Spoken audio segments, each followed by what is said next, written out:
Merci beaucoup chers internautes, merci beaucoup chers téléspectateurs de la télévision La DPS TV ñu ngi leen di nuyu di leen ziar bu baax a baax di am kontaante saa su nekk ni ñu koy defee tey nag ñu ñëw fii si US Rail amal nag fête bu am solo waaye fête bu mag 60 ans yaakaar naa du 60 minutes du 60 secondes du 60 tiers 60 ans nekk na ay at yoo xamante ni vraiment xale judd na si màgg na si am si bac ba am si liggéey takk si jabar vraiment di si tedd kon tey bu ñu daal di fête woo seen 60 ans mu nekk loo xamante ni ñoom ñëpp a ko àndandoo képp koo xamante ni tey ñu ngi jóge ko si gox yi fasantikoo yi région yi fasantikoo yi tey ngeen gis ma toog ak nii tey mi ngi jógee ko fii ba Ziguinchor ngeen xam ne kon loolu vraiment c'est un plaisir boo xamante ni ñoom waa Israël daal di dajaloo tey fête wu seen 60 ans mbokk yi dañu koy bàyyi mu nuyoog mbokk internet yi mbokk téléspectateurs yi La DPS TV mu wax ñu tur ak sant bu ko defee ñu doog a dugg si laay ton mbokk bi ñu ngi lay nuyu di la ziar di jox sa wàcc bu baax a baax. delloo ziar bu baax a baax sëñ bi da ngeen def sa waaye na nga si jàmm waaw man c'est Adama Ndiaye bon maa ngi dëkk Ziguinchor bon buñ ma informé ni que dañuy def anniversaire 60 ans yi bon je me suis déplacé pour ñëw assister événement bi quoi voilà man je suis un ancien joueur du rail de 2000 à 2005 waaw parce que période bu may ñëw Thiès man pour la première fois phase nationale yi amoon à Thiès la bon si la ma waa raay détecté bon ñu engagé ma ñëw nekk jouru raay quoi waaw mais vraiment je suis venu pour assister à cette fête là quoi ouais. bi nga ñëwee raay quel est le plaisir li nga fi dund ak li nga jot a jaar raay ban plaisir nga si am. waaw vraiment contenté rek laa ci am parce que boo xoolee ville de Ziguinchor ak ville de Thiès daanaka pratiquement amul différence parce que boo xamee Ziguinchor boo ñëwee Thiès dafay mel ni toujours yaa ngi Ziguinchor quoi et puis je suis très bien accueilli ici. bon ñëw ba finalement un étranger mu ñëw nekk capitaine u équipe donc tu vois que gars yi desaluñu ma dara daal moo tax bu ñu amee lu mel ni faaw ma ñëw teew vraiment feddali sama kóllëre daal. Quel est le message. bon message bi mooy vraiment pour les anciens joueurs képp ki nga xam ne mës nga jaar raay vraiment même boo ñëwul aussi bon nga jéem a def benn geste bi nga xam ne nañu xam ne vraiment kii un ancien du rail moo ko def quoi ñi nga xam ne nag ils n'ont pas tellement de moyens mais nañu jéem a bokk parce que am na ay groupe WhatsApp yu ñu créé yi nga xam ne les anciens joueurs fa la ñuy dajee quoi ay panel di waxtaan di échanger quoi je crois que loolu lu baax lay doon pour la génération future quoi.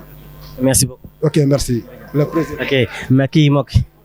comme ni ñu ko defee saa su nekk rek dañuy enchaîner waat encore ak beneen maanaam invité wala boog beneen gan goo xamante ni bokk na si kuréel gi di US Rail ñuy am rek mbégte ñoom tamit di fêter li nga xamante moom moo di seeni 60 ans yi nag muy 60 ans yoo xamante ni yaakaar naa ne kenn dootu ko présenté bu baax a baax vraiment muy loo xamante ni saa su nekk ñu koy wér ñu dalal suñu beneen gan mu nekk koo xamante ni ñu bàyyi ko nag d'abord mu présenté ñu moom mooy kan su ko defee la télévision La DPS TV mbokk yi àdduna yëpp xamoon na moom mooy kan papa ñu ngi lay nuyu la ziar. ma lay fay nu mu gën a rafetee di nuyu ñëpp ak ñi ñuy seetaan di leen ndokkeel parce que lii raay def nii dafa am solo Momar Thioum laa tudd man ñëpp xam ma ci Thiès comme étant enseignant mais ma def carrière football. comme footballeur et comme entraîneur de football entraîneur équipe yu bari dont le rail. depuis quand yaa ngi dugg Thiès. rail du moins. rail sama rail def naa fa 4 passages. kon yéen a tax ñu wax 60 ans. 4 passages def naa ko rail. te passage yi ma def yëpp dama ciy sant yàlla. parce que chaque fois que je suis venu le rail était en difficulté mais saa yu ma ñëwee ñu def organisation ñu déggal ma ci la may teg sur la table. équipe bi day def ay résultats à part 63 leneen lu ñu fi gagné rek man Momar Thioune sama loxo nga ci biir loolu dafa am solo ma àndandoo nag ak ñoo xam ne nekkatuñ fi yàlla leen yàlla yërëm ku mel ni Diaw Santos vraiment lu ci bari ci liggéey ma liggéeyoon daf cee jàppoon loolu lu am solo la.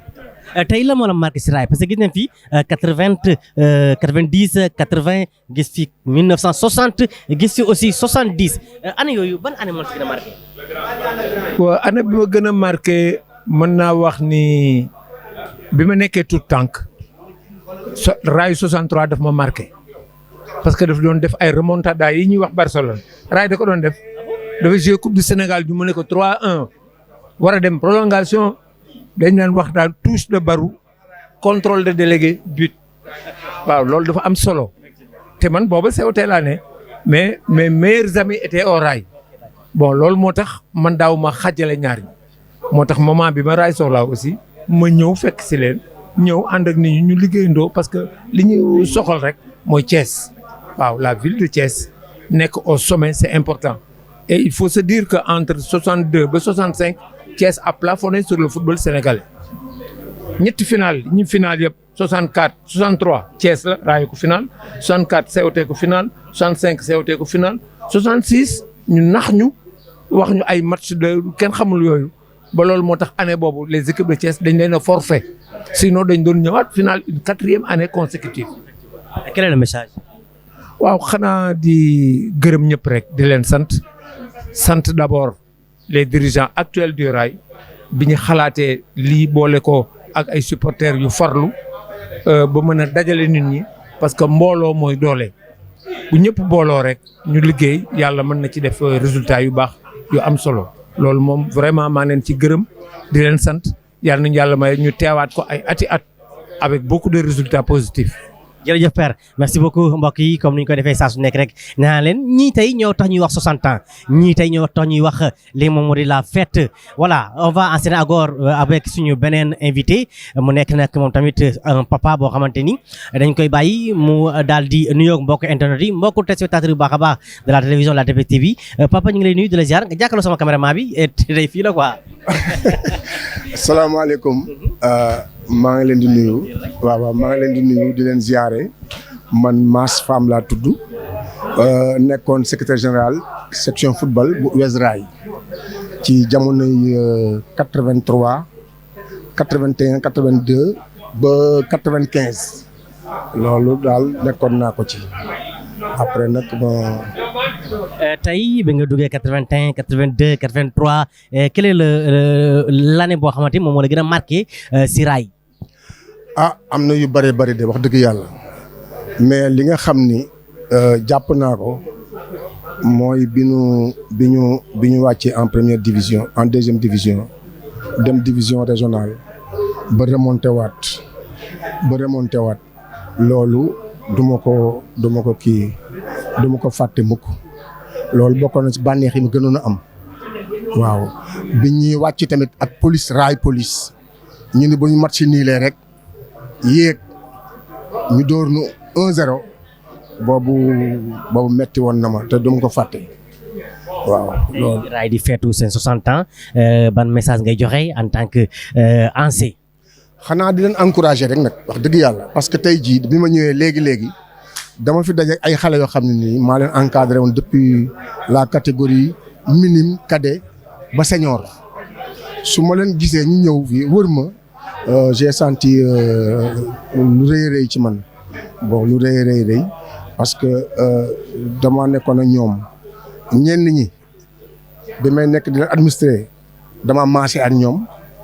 ñenn ñi ma mag leen ñenn ñi magoon ma ñu doon ay footballeur mais ñu accepté ma ba ma nekk ki ma doon woo léegi c'est mon meilleur ami football bii lañu xaritoo mooy Moussa Diagne kon du ma def lu initiative bii nu jël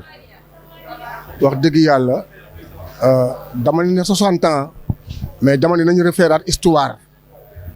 le Rail n'a pas 60 ans le Rail a plus de 60 ans le Rail a été créé en 1956 ou 1957 bu samay souvenir jubee parce que 1963 le Rail gagné coupe du Sénégal kon Rail amul 60 ans xanaa dañ cee seppi rek ñu ne 60 ans mais le Rail am na au-delà de 60 ans loolu moom mooy li am parce que première équipe Rail Union sportive Dakar Niger la tuddoon USDN la tuddoon par la suite ak réforme yi ñu tudde ko Union sportive et culturelle du Rail loolu moom mooy historique gu Union sportive du Rail waaw. ñu ngi lay jaajëfal bu baax. jërëjëf man tamit maa ngi lay kontaan ci merci beaucoup. jërëjëf merci beaucoup mbokk yi nee naa leen nii rek la dañuy daal di nag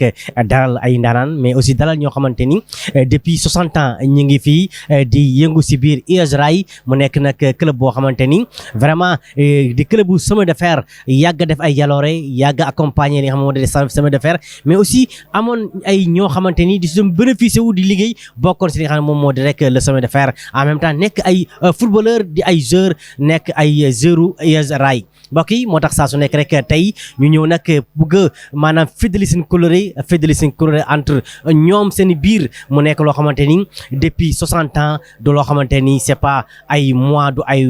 fan du ay semaine nag loolu nag lu am solo la tey bu ñu rassemblé ngeen gis fi tey les années li nga xam moo nekk sama ginnaaw tey def nañ ba li nga xam ne 70 60 1960 1963 1990 ba li nga xam ne moo di rek 2020 loolu yëpp tey ñu ngi ko nommé fi nga xam ne moo di rek si biir moo xam moo lay wane nag depuis de 60 ans Rail mi ngi exercer mais aussi mi ngi def ay performance di def li nga xamante ne rek moom moo di liggéey bu mucc ay fii si biir Thiès ngir jëmmal li nga xam ne moo di rek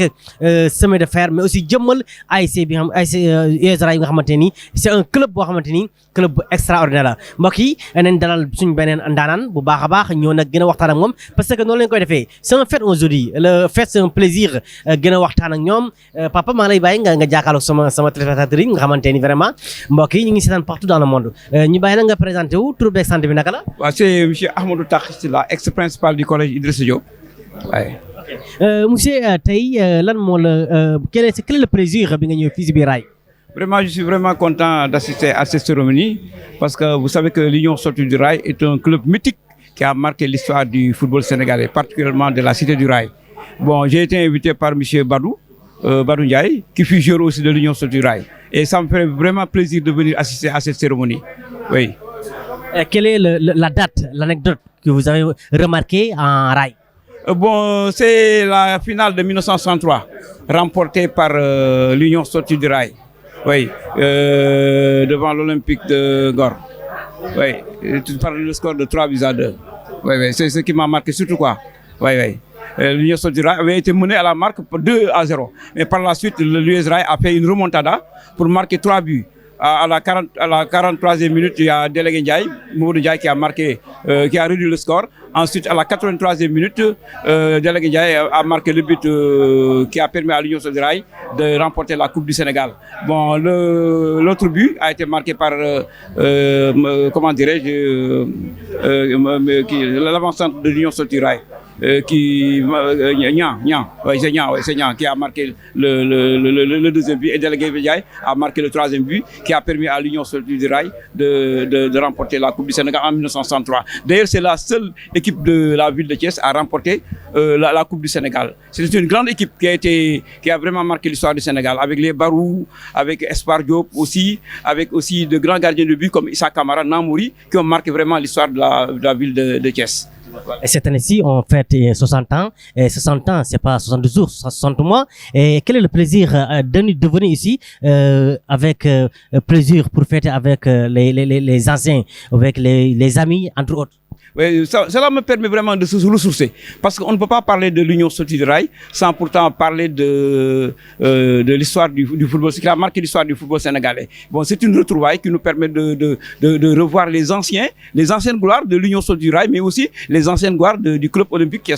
a été aussi 2 fois finaliste malheureux de la Coupe du Sénégal en 1964 et 1965 avec le grand prince de Thiali qu'on appelait Bouba Diakhao. C'est un plaisir vraiment de venir assister à cette cérémonie qui nous permet de rencontrer toutes les générations confondues de 1958 à 1990. Parce que l'Union Sportive du Rail vient de l'Union Sportive Dakar-Niger, qui a été créée en 1956. L'équipe a été créée en 1956 et l'US Rail a participé à de nombreuses compétitions comme la Coupe d'AOF, la Coupe d'Afrique occidentale française. C'est un grand plaisir vraiment de venir assister à cette cérémonie-là. Merci beaucoup. Voilà, merci bien, c'est très gentil. Merci beaucoup mbokk yi comme ni nga ko déggee rek naa leen lii mooy US Rail booloo la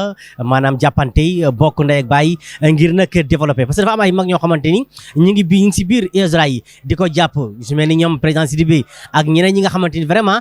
ñoom président yi nga xamante rek rawatina maanaam Jawara ak ñeneen ñi nga xamante aussi ñu ngi bokk si biir US Rail di ko doole bu baax a baax noonu la ñuy def dañuy gën a continuer reportage bi ànd kook ñi nga xamante ni ñoom ñooy mbokk téléspectateurs ñuy bàyyi xel baax a baax ces internautes ñëpp ñi nga xamante ni ñu ngi corsé sur la DPS TV ànd koog nag tey un grand fête boo xamante ni papa ñu ngi lay nuyu di la ziar bu baax a baax. yàlla na yàlla nangu ziar maa ngi leen di nuyu di leen sant yéen tamit si seen teewaay bi fii si fête bi. tur beeg sant bi naka la. Amadou Djigui Diagne laa tudd. bu ko xam tey yitte itam la. yii. tey yu tax nga daagu fii ba fii nar a ñëw. si kër gi laa bokk. c'est la famille ah. waaw parce que man raay moo ma indi Thiès. depuis quand depuis 1980 laa ñëw Thiès te raay moo ma indi Thiès. waaw Dakar laa jóge raay moo ma indi Thiès. waaw donc munuma am beneen famille bu raw raay Thiès waaw. tey nga gis ñuy fêter 60 ans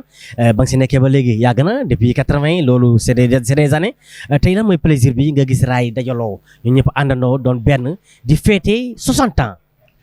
waaw plaisir bi d'abord mooy que ni dañuy sant yàlla si fekkee raay fu mu amee 60 ans parce que ñu bare ñu jiitu raay nekk nañ fi fekke wuñu bis bi ñi nga xamee ni jiitu nañ raay am na ñoo xamee ni fekke wuñu bis bi. Et je pense que ni c'est l'occasion ñu vraiment ñaanal leen yàlla xare leen àjjana si àjjana firdaws si dara yonent bi sallallahu alayhi wasallam bon à part loolu maintenant mbégte munul romb li parce que toog ba non seulement fekkee 60 ans yi retrouver pratiquement ñi nga xamee ni ñoom nga daan football loolu ak ñi nga xamee ni da nga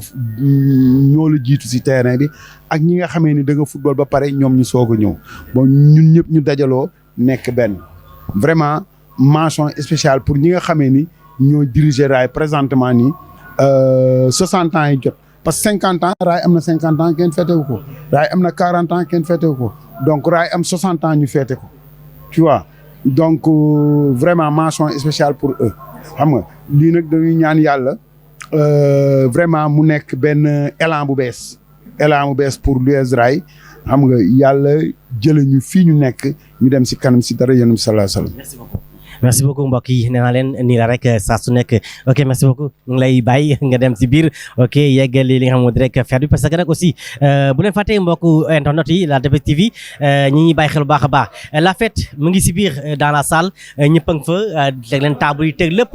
tey US Rail dañuy fêté wu US Rail dañuy génne seen plaisir US Rail dañuy génne seen mbégte US Rail dañuy génne seen bànneex 60 ans boo ko defee si li nga xam moo di ab bërëb yaakaar naa ne loolu nekk na loo xamante ni lu neex a neex la tey ñu xaaral di ak beneen gan goo xamante ni mu nekk nag koo xamante ni yaakaar naa kenn du ko présenté muy le grand Fallou Ba l'international nga xamante ni moom kenn dootu ko présenté si mim réew kenn dootu ko présenté c'est bu ñu nee grand Fallou Ba l'international c'est quelque chose muy rappelé si nit ñi moom musa daan na bëggal nit ñi si nga xam moo di wàllu football bu yoroon bal ñëpp dañuy kontaan tey bu ñëwee toog fii di ngeen dégg li nga xamante ni moom daan def moo xamante ni saa su nekk rek c'est un plaisir aussi di bokk ak moom plateau parce que comme ni ko waxee sànq c'est un international kenn du ko présenté Père Fallou Ba l'international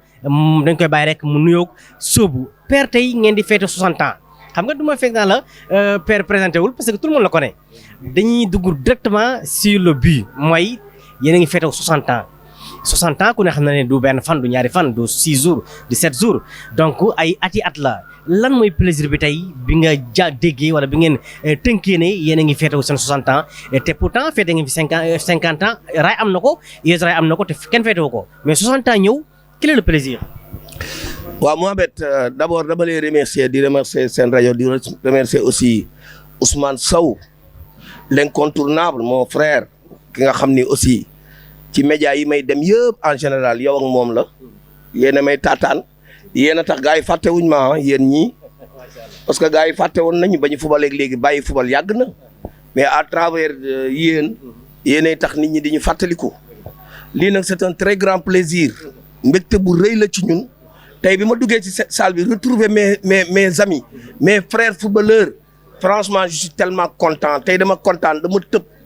mbëkkanteeg ñoom un grand Bamba Gueye Jigi Diagne Asmeng Faral Lay Taay Badara Ndiaye donc c'est des anciens yoo xam ne nii gis leen jàkkaarloo ñoom c'est un très grand plaisir Mohamed tey mbégte boobu laa jëkk a am par rapport ak 60 ans yi nga xam ni waa Rail initié nañ ko à Thiès donc dañ ciy ñëw ñun en tant que ancien footballeur parce que am na ñu jiitu Rail ay grand Dignon ay grand Yadd Ibou Diop grand Diola ñooñu jiitu Rail le grand coach Moussa Diagne on a joué ensemble mon entraîneur il fut mon entraîneur Moussa Diagne donc man bi may dem raay dama fa fekk sama mbag yi ñoom Moussa Diagne ñoom Jigi Diagne ñoom Lay Sissoko ñoom Grand Mbaye Ba ñoom Moussa Diakhaté Doudou Diakhaté man ñooñu laa fekk raay am à l'âge de 16 ans dugg ci seen biir football en première division kon tey su ma ñëwee ñu daje yàlla na leen fi yàlla gën a bàyyi waa raay yi te ñi di ñaanal raay aussi yàlla na ko yéegawaat yàlla yéegawaat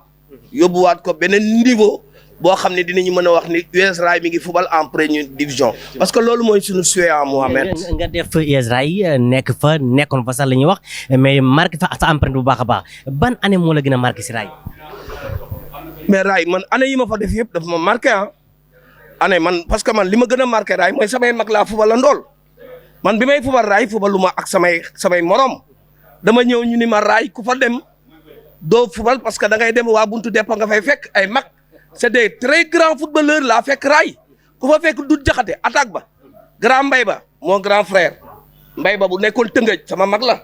falaa ko fekk Lay Sissoko falaa ko fekk Mamadou Bal falaa ko fekk Mafal falaa ko fekk man Fallou Ba ma nekk titulaire indiscutable à l'Union sportive du Rail bi ma ñëwee sama premier but j'ai marqué contre Mbossé de Kaolack sama deuxième match j'ai marqué 2 buts à Louga sama troisième match j'ai marqué à Tambacounda contre Niani Tamba kooku xam nga ni ku fa fubal ci sa ay mag di dugali but kenn dootu la génnewaat looloo ma nekkal titulaire Rail ba ma jógee Rail ci laa fa jógee nag dem Etix kon Rail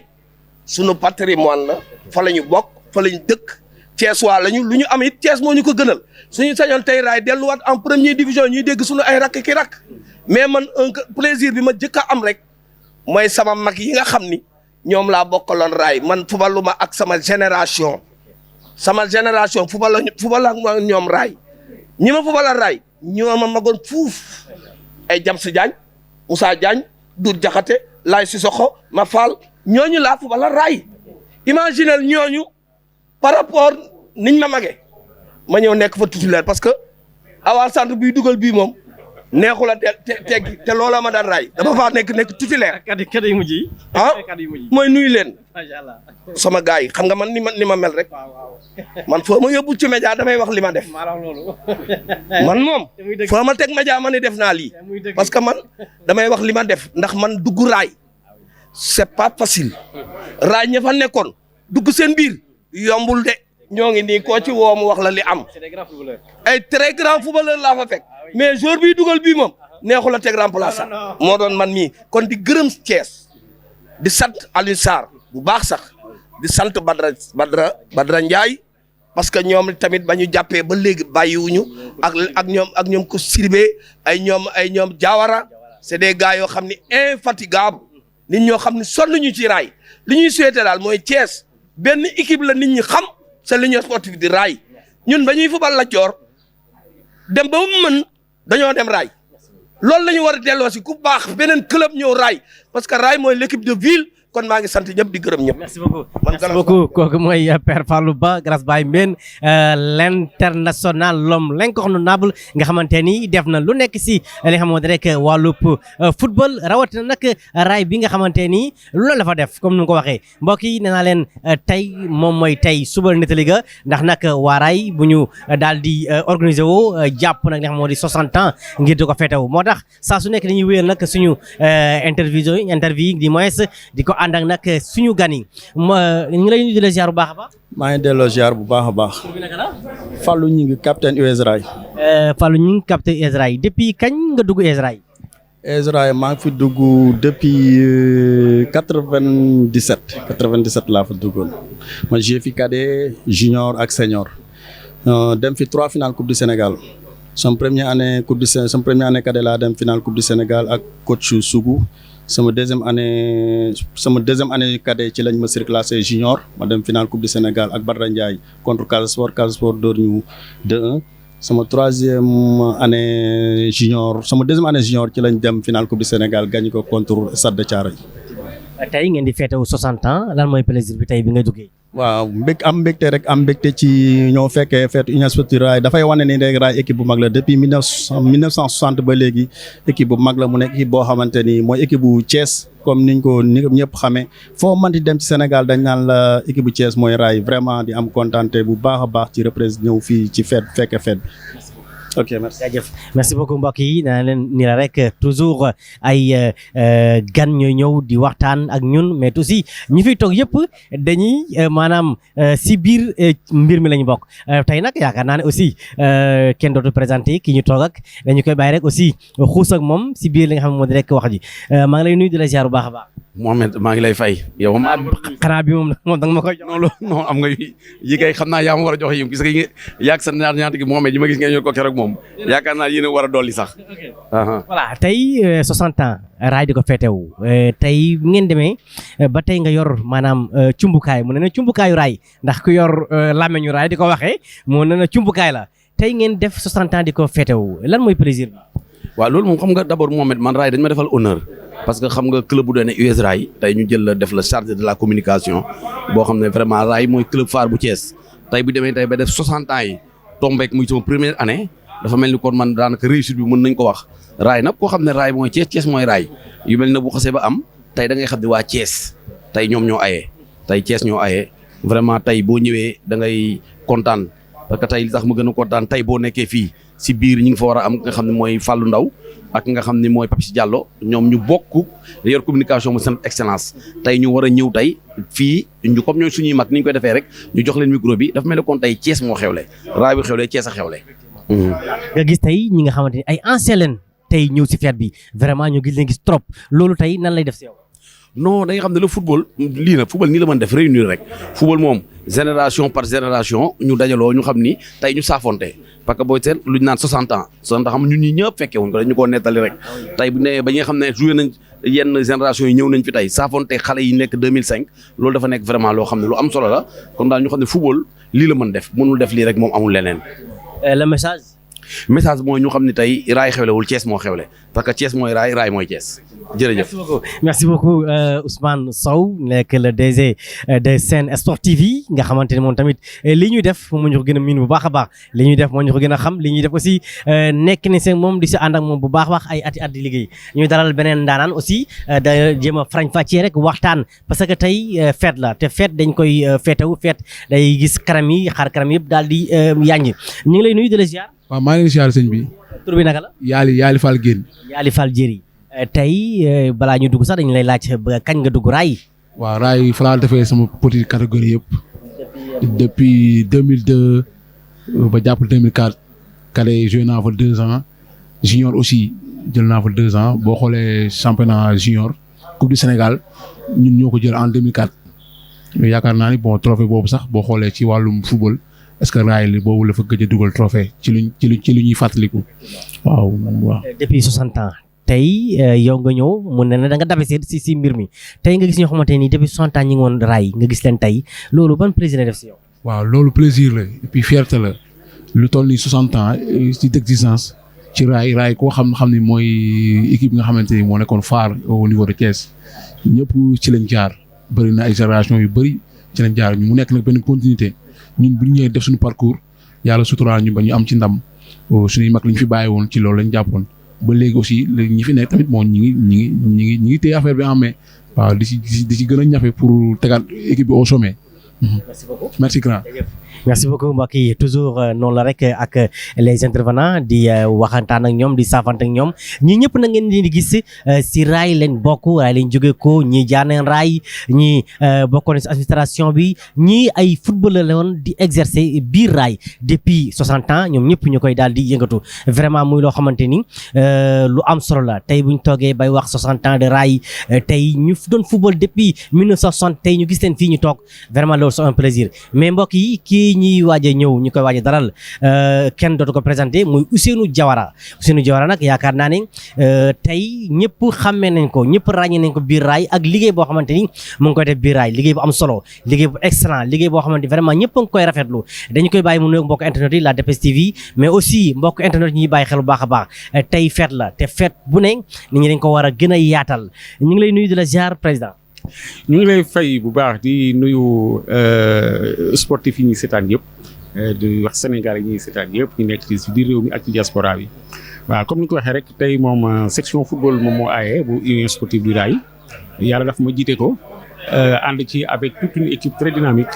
mais ci impulsion wu président wu club bi tey la ñuy fêter les 60 ans de l'US Rail mais fête bi nag day dem ba au mois de décembre. basket bi commencé na il y a 2 semaines tey football bi moo aaye handball bi dina ñëw kii bi dina ñëw donc li ñu jot nag comme directive ci club bi mooy dañoo ci biir 60 ans yi dañu cee sas pour ñu remobiliser la famille du Rail léegi nag loolu nag boo ko bëggee remobiliser di sargal mënuloo sargal toute génération loo xam ne am na 60 ans passé mënuloo leen a sargal ci benn bés football basket handball athlétisme moo tax ku ci nekk am benn journée boo am boo xam ne ni moom lañ la ko jaglele tey nag football bi moom lañ ko jaglele ñu war ci def benn symposium boo xam ne dañuy retracer un peu la vie l'historique du club ñu xam ni club bi ñen ñoo ko ŋànkoon ñen ñoo ko sosoon fu ñu jaar ba agsi fii tey côté joueur ñi nga xam ne ñoo muyee leur maillot ba tur Rail agsi fii tey ñu nekk ay génération yu succédé ba tey mu am ay dirigeants mu am ay supporters ñu mënatul ak ñoo xamante ni génn nañu àdduna occasion de tey pour ñun ñu daje ak ñoom fii saafonte xam ni lii c'est leur famille naturelle union sportive du Rail ku ci nekk loo xamante ni Rail war na la ko def en guise de reconnaissance pour les efforts consentis dans le club loolu tey jii mooy sababu kii bi ànd ci nag avec tous les sportifs ànd ci avec le président de la fédération sénégalaise de football Augustin Senghor bu envoyé une délégation nekkul Sénégal moo tax teewu ci mais yónnee nañ délégation ànd ci avec toutes les ligues la ligue de Thiès de football tous les clubs de Thiès parce que lii comme ni ñu waxee dañ ko war a inscrire léegi ci agenda wu événement sportif u Thiès yi waaw ndax Rail wax dëgg yàlla lii mu def nii lu rëy la jarwale la depuis la création du club ba tey la ñu doog a am xëy na xalaatu def lu mel nii mais lii nag dafay jëm kanam lii première édition la après dina am année bu jot ay yeneen édition. est-ce que mën nañ xam yenn surprise mooy am si biir. waaw surprise yi mooy xam nga tey li ñu fiy jàpp pour sargal leen mooy les anciens mooy tous les anciens joueurs génération bu nekk ñoom ñooy désigner ñu ñuy sargal. mais génération bi ci boppam en tant que génération am na benn cadeau boo xam ne pour toute la génération la de 1960 à 1970 ñoom am nañu seen benn kii boo xamante ni képp ku bokk génération boobu bokk nga ci loolu. waaw donc génération noonu lañ ko toppantee ba génération bii football nii am na benn sargal bu yoo xamante ni dañ leen ko defal ko aussi des supporters anciens supporters defal ko ay anciens dirigeants Jo Sambu léegi la ma woo c'est le président de la GIA. C'est l'ancien président de l'US Rail war nañ koo sargal fii mu ngi ci yoon wi di ñëw ñu war koo sargal c'est ça l'US Rail waaw donc loolu nag dañ koy sant yàlla te incha allah on fera une belle fête. merci beaucoup merci beaucoup mbokk yi comme nee naa leen ni ñu koy defee rek saa su nekk kii mooy Ousseynou Diawara nekk nag koo xamante ni vraiment di point fort si du biir Rail nga xamante ni yàgg naa maanaam liggéey yàqam si biir Rail ñu ngi lay nuyu mon père. maa ngi leen fay. tur bi naka la. Salif Diallo.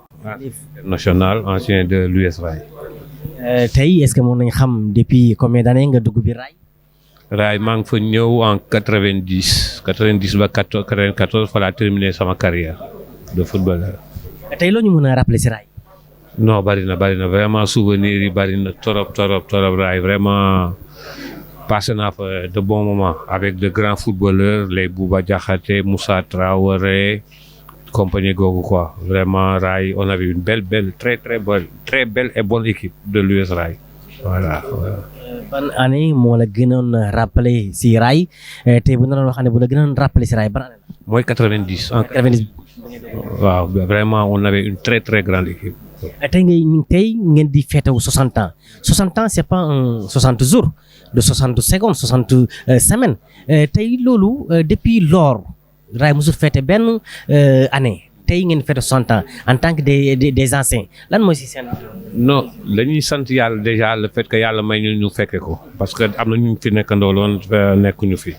mais vraiment lii c'est une bonne initiative xaw ma ku ko jël je félicite le bureau ñoom ñaam initiative ba def ko mais vraiment c'est une très bonne chose parce que waroon nañ ko def ci cinquantenaire ba mais mieux vaut tard que jamais léegi indi nañ ko ci soixantaine bi vraiment je les félicite du fond du cœur. wan leen ni comme quoi que ils sont sur le bon chemin mais foog ñu gën a redoubler d'efforts parce que am na foo xam ne Rail dafa war a delluwaat voilà et yu mel nii nag moo koy indiwaat.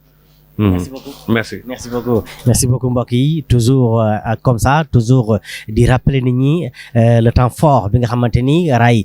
def na ko si li nga xamante rek wàllub tàggat yaram tey ñu dalal beneen suñu père waaye suñu daanaan aussi bokk US Ray ñu bàyyi ko rek mu nuyoo tur beeg sant bi naka la. Iba Mar Ndiaye laay tudd maay directeur Standard Dior directeur technique régional de basket président section basket US Ray. mu ngoog tey président tey yaakaar naa ne yàgg nga Ray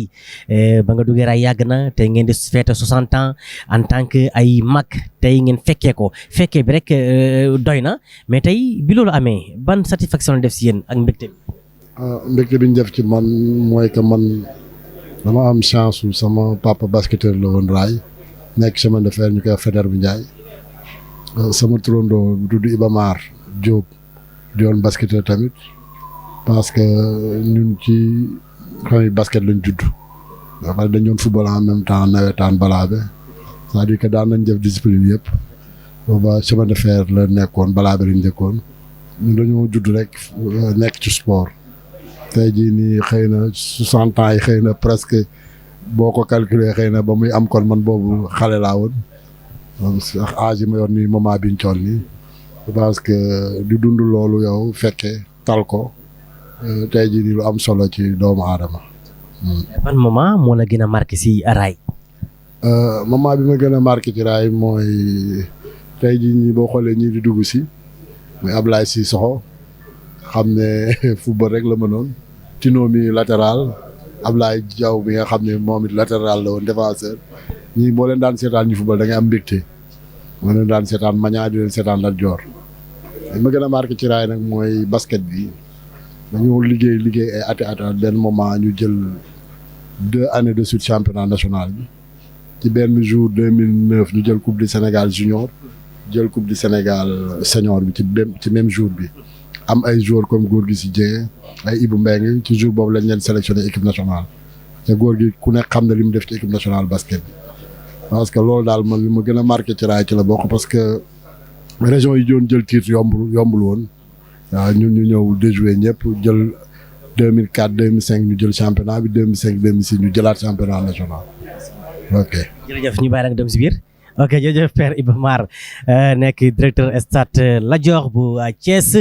moom mooy directeur bi tey nag ba tey ñu gën di wéyal nag li nga xam ne rek moom moo di les anciens suñu anciens yi nga xamante ni vraiment saa su nekk rek ñuy wéyal li nga xamante moom moo di les reportages Père ñu bàyyi la nga toog farañ fàcceeg mbokk internet yi nga xamante ni ñu ngi lay nuyu di la ziar. maa leen delloo nuyoo di leen delloo ziar. tur bi naka la Père. Demba Cissé di Tino. ok Demba Cissé Père Demba Cissé di Tino Père ngeen di fêter 60 ans 60 ans yaakaar naa ne boobu yaa ngi fekk si digg ndënd yi donc mu nekk loo xamante ni tey bu ñu demee ba Ray raté seen 50 ans fêter wuñ ko ñëw ba si dugg 60 ans yi di ko doog a fêter ban plaisir la def si yow. c'est un très grand plaisir parce que dund football ba bàyyi dem ba 60 ans après ñuy fêter les Ray nga fekkee ko. loolu dañ ciy sant yàlla et puis mu nekk loo xam ne lu rafet la ñu koy rafetlu di ñaan fête gi yàlla nekk une réussite totale. tey bi ngeen demee ba décroché gis xale yu ñëw est-ce que amul différence yéen ak xale yi. une très très très grande différence. ah oui actuellement le football a de l'argent mais les footballeurs d'anciens sont meilleurs que celui d'aujourd'hui. ça moom y a pas de midi à 14 heures. waaw ñii ma àndal boo leen gisee autant bu ñu naan football dans le terrain mais c'était du plaisir c'était pas l'argent mais il y avait le plaisir ak bëgg-bëgg bi quoi. quelle est l'année boo xamante ni moom moo la gën a marqué si Ray bi ngay football. ah kooku nag pour ma définir ko dina xaw a jafe parce que y a beaucoup d'années yoo xam ne qui m'ont trop marqué. bon vers les années on a eu des matchs yoo xam ne vraiment. vers les années 82, 78, 79,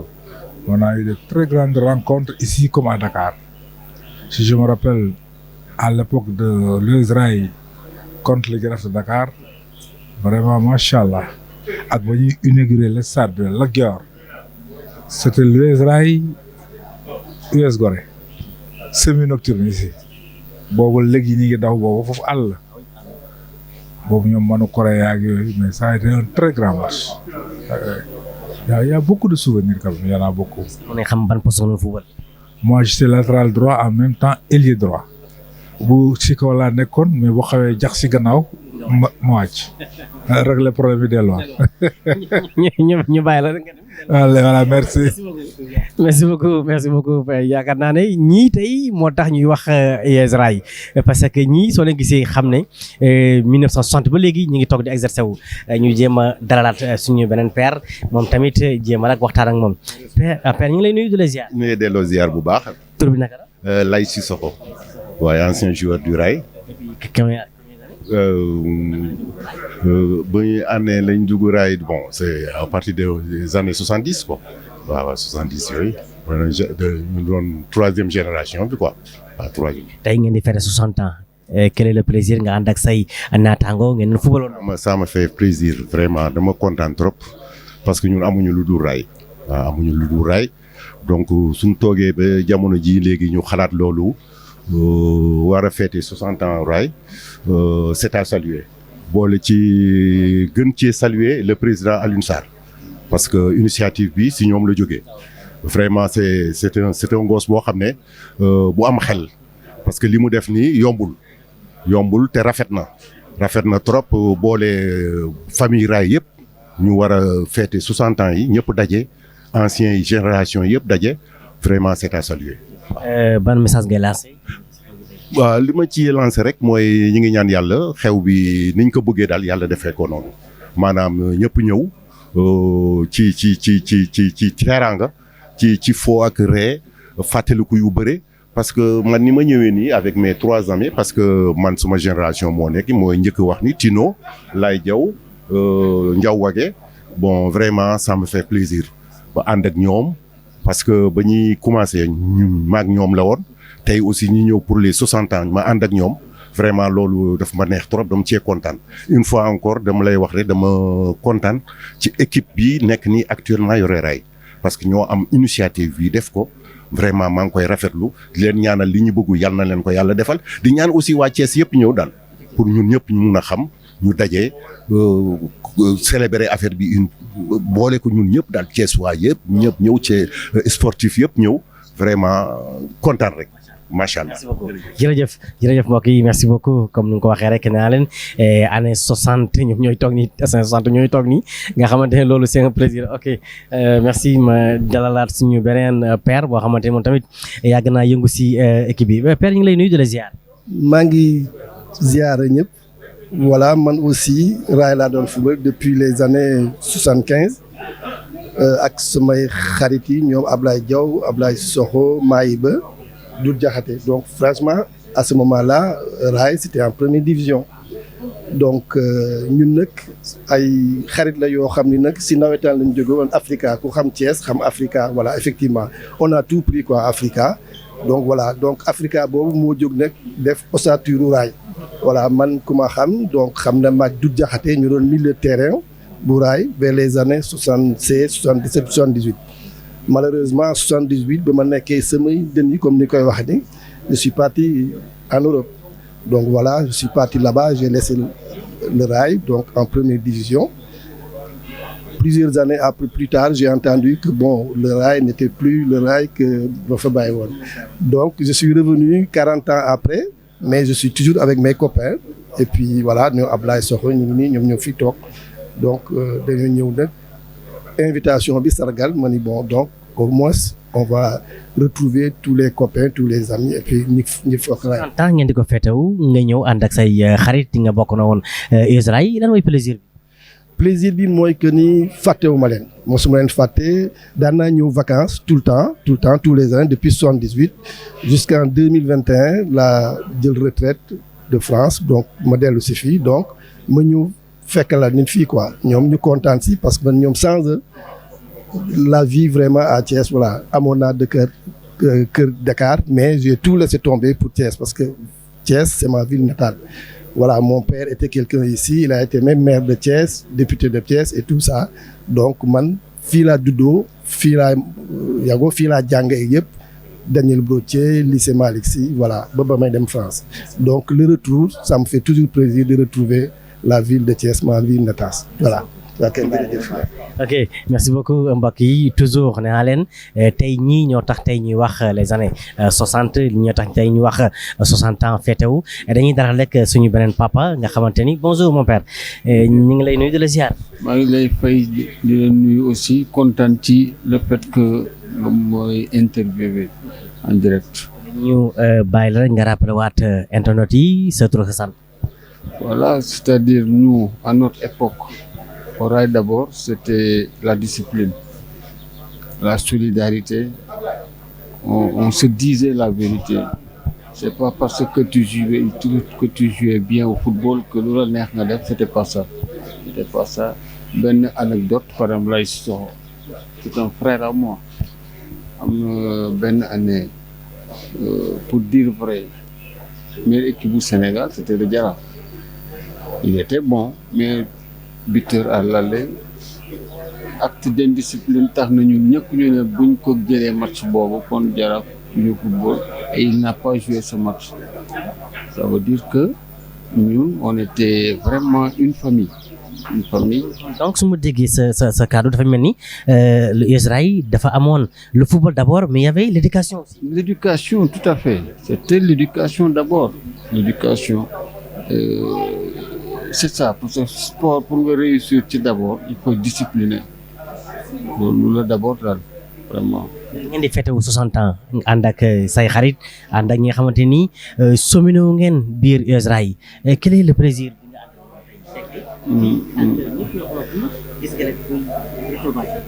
mais kii lii amul lu ko gën a neex vraiment je suis très très content. Ça fait très longtemps que presque j'étais un peu éloigné du rail pour des raisons de service ak yooyu yëpp mais comme que temps yi je suis un peu libre je crois que je vais encore adhérer à l'union sportive du rail parce que ce qui se passe actuellement rafetul daal pour ñun d'abord ancien footballeur seetaan rail niveau bi mu nekk nii c'est pas bon parce que ak même bu doon 10 francs là à la fin de chaque mois ñu ngi koy gagner à cause de l'US Rail. wax nga ko sànq kon tey lan mooy message bi en tant que yéen ñi ngeen nekk maanaam les racines de. donc ça veut dire jege équipe bi di waxtaan ak xale yi encourager leen won leen yoon bi pour ñoom ñu jéem a topp ñu suñuy tànk moom je crois que. loolu mooy lii dëgg daal il faut dire vrai. Merci beaucoup. jërëjëf. Merci beaucoup. Merci beaucoup mbokk yi vraiment lii c'est un message boo xamante ni ay suñuy papa ñoo ko def suñuy ñi nga xamante ni tey voilà tey nag yaakaar naa ne ma dalal un grand champion aussi nekk vraiment Lam Toro ku ko déggul aussi xam nga ko vraiment di koo xamante ni def na lu ne aussi si footballu Thiès rawatina sport bëgg ko lool aussi di si yëngatu waaye ba tey di si yëngatu ba tey di si yëngatu nag mooy mu ngi siy dugal loxoom di si dugal ñaqam di si dugal lépp président ñu ngi lay nuyu di la ziar. maa ngi lay fay di kontaan ci interview bi. macha allah tey Israël di feetewu 60 ans bi nga ko déggee nan la def si yow. bon c'est une fierté et je crois que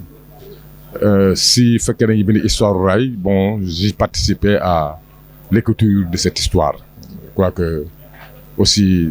dès mon temps d'enfance je crois que j'ai pratiqué le football à l'US Rail avec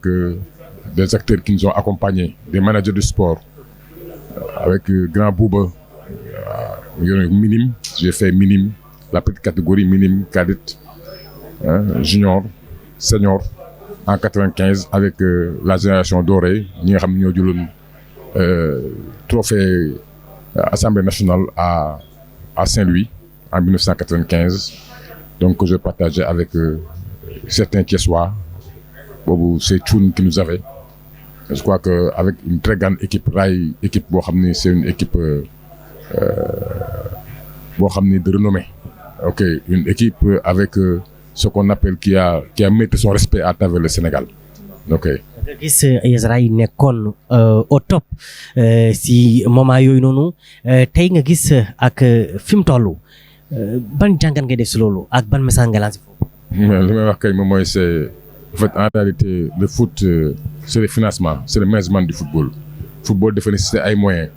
boobu c'était une équipe boo xam ni c'était accolée identifiée au chemin de fer. Donc c'est-à-dire que le budget li nga xam ne soxla nañ ko pour exceller et performer dans le championnat, je crois que à 90-95% on tirait ça de chemin de fer. Bu mu amee nag un passage à vide au niveau du chemin de fer,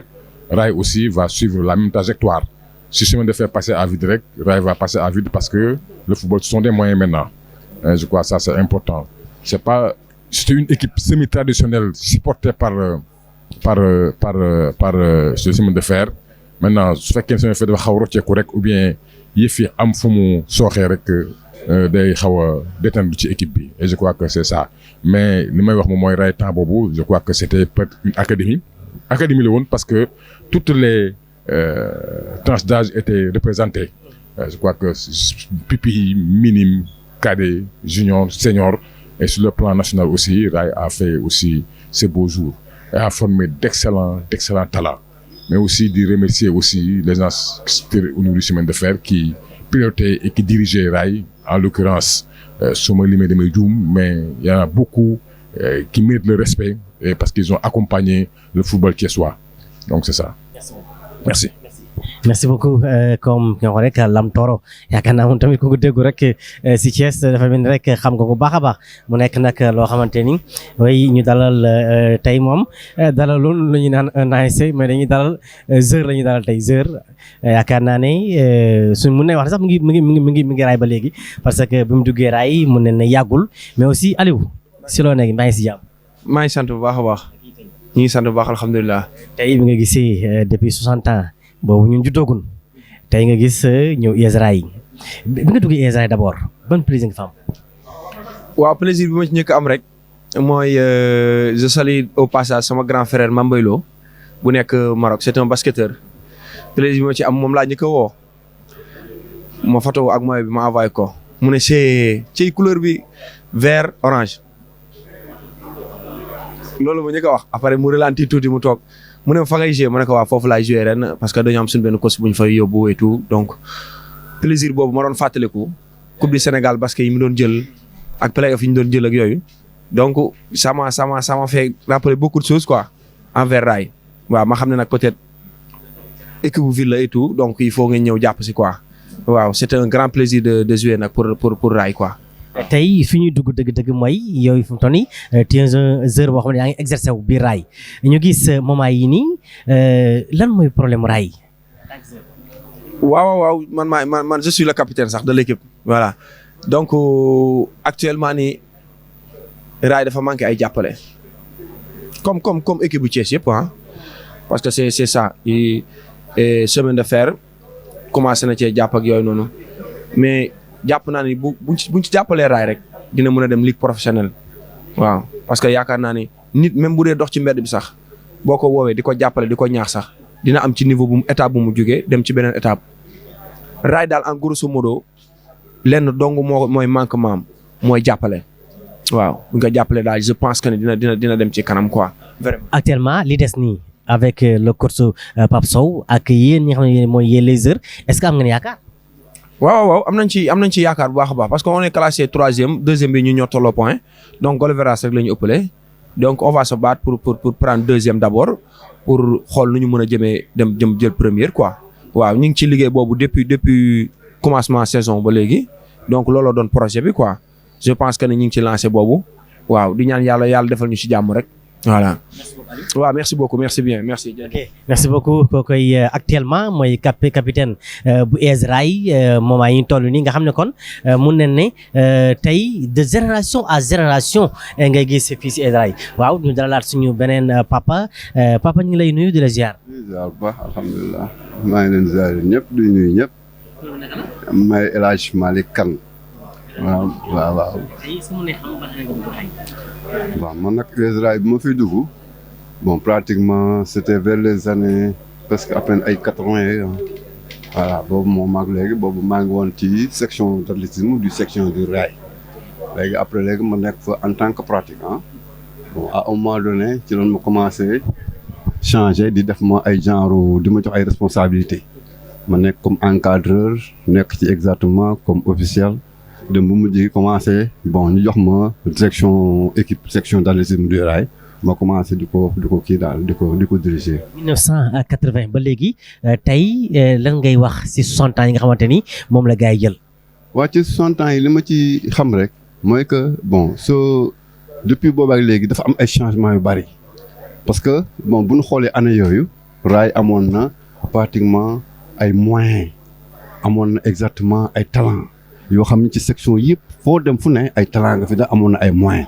mais bu ñu xoolee diggante boobu ak léegi tey jii am nañ ay talent mais amuñu moyen loolu mooy li nga xam ne besoin diggante différence boobu moo nekk ci année yooyu ak année bii ñu toll suñu toll daal. ban message ngay lancé. message bi may lancé daal mooy que maa ngi lancé appel au Thiessois ñu xam ne ici raay sunu raay la raay moom du raayu kenn raay sunu raay la su demee sunu raay la suñ ko bàyyee sunu raay la donc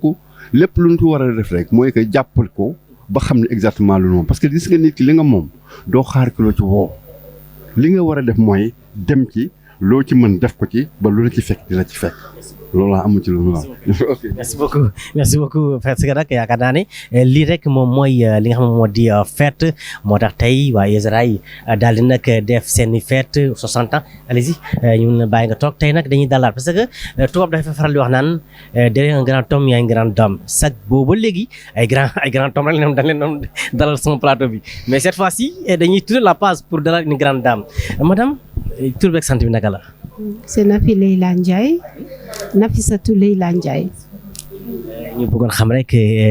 tey US Rail di feetewu seen 60 ans du loo xamante ni lu ay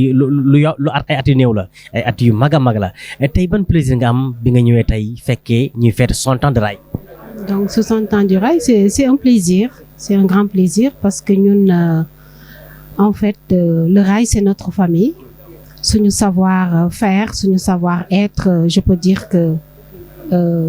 une grande majorité ci rail moo ñu ko nampal voilà moo tax it ñu wooñu pour ñu fekkee les 60 ans c'est tout un plaisir di sant yàlla di xalaat ñi nga xamee ni vraiment ñoom ñoo ñu forger ñoom ñoo ñu mettre dans le bain c'est eux qui nous ont aidés à devenir ce que nous sommes parce que le rail nous a tout donné bëggoon nañ fi nekk te nekkuñu fi j'ai vraiment une pensée pieuse pour ces personnes-là en l'occurrence feu notre président Bakary Coulibaly et nos entraîneurs Ibrahima Montero Alain Sidi Sougou Fara Thiema et cetera. Depuis tout ce temps lan moo la gën a marqué ci rail. Ben rail vous savez je peux dire que c'est un grand club un club mythique.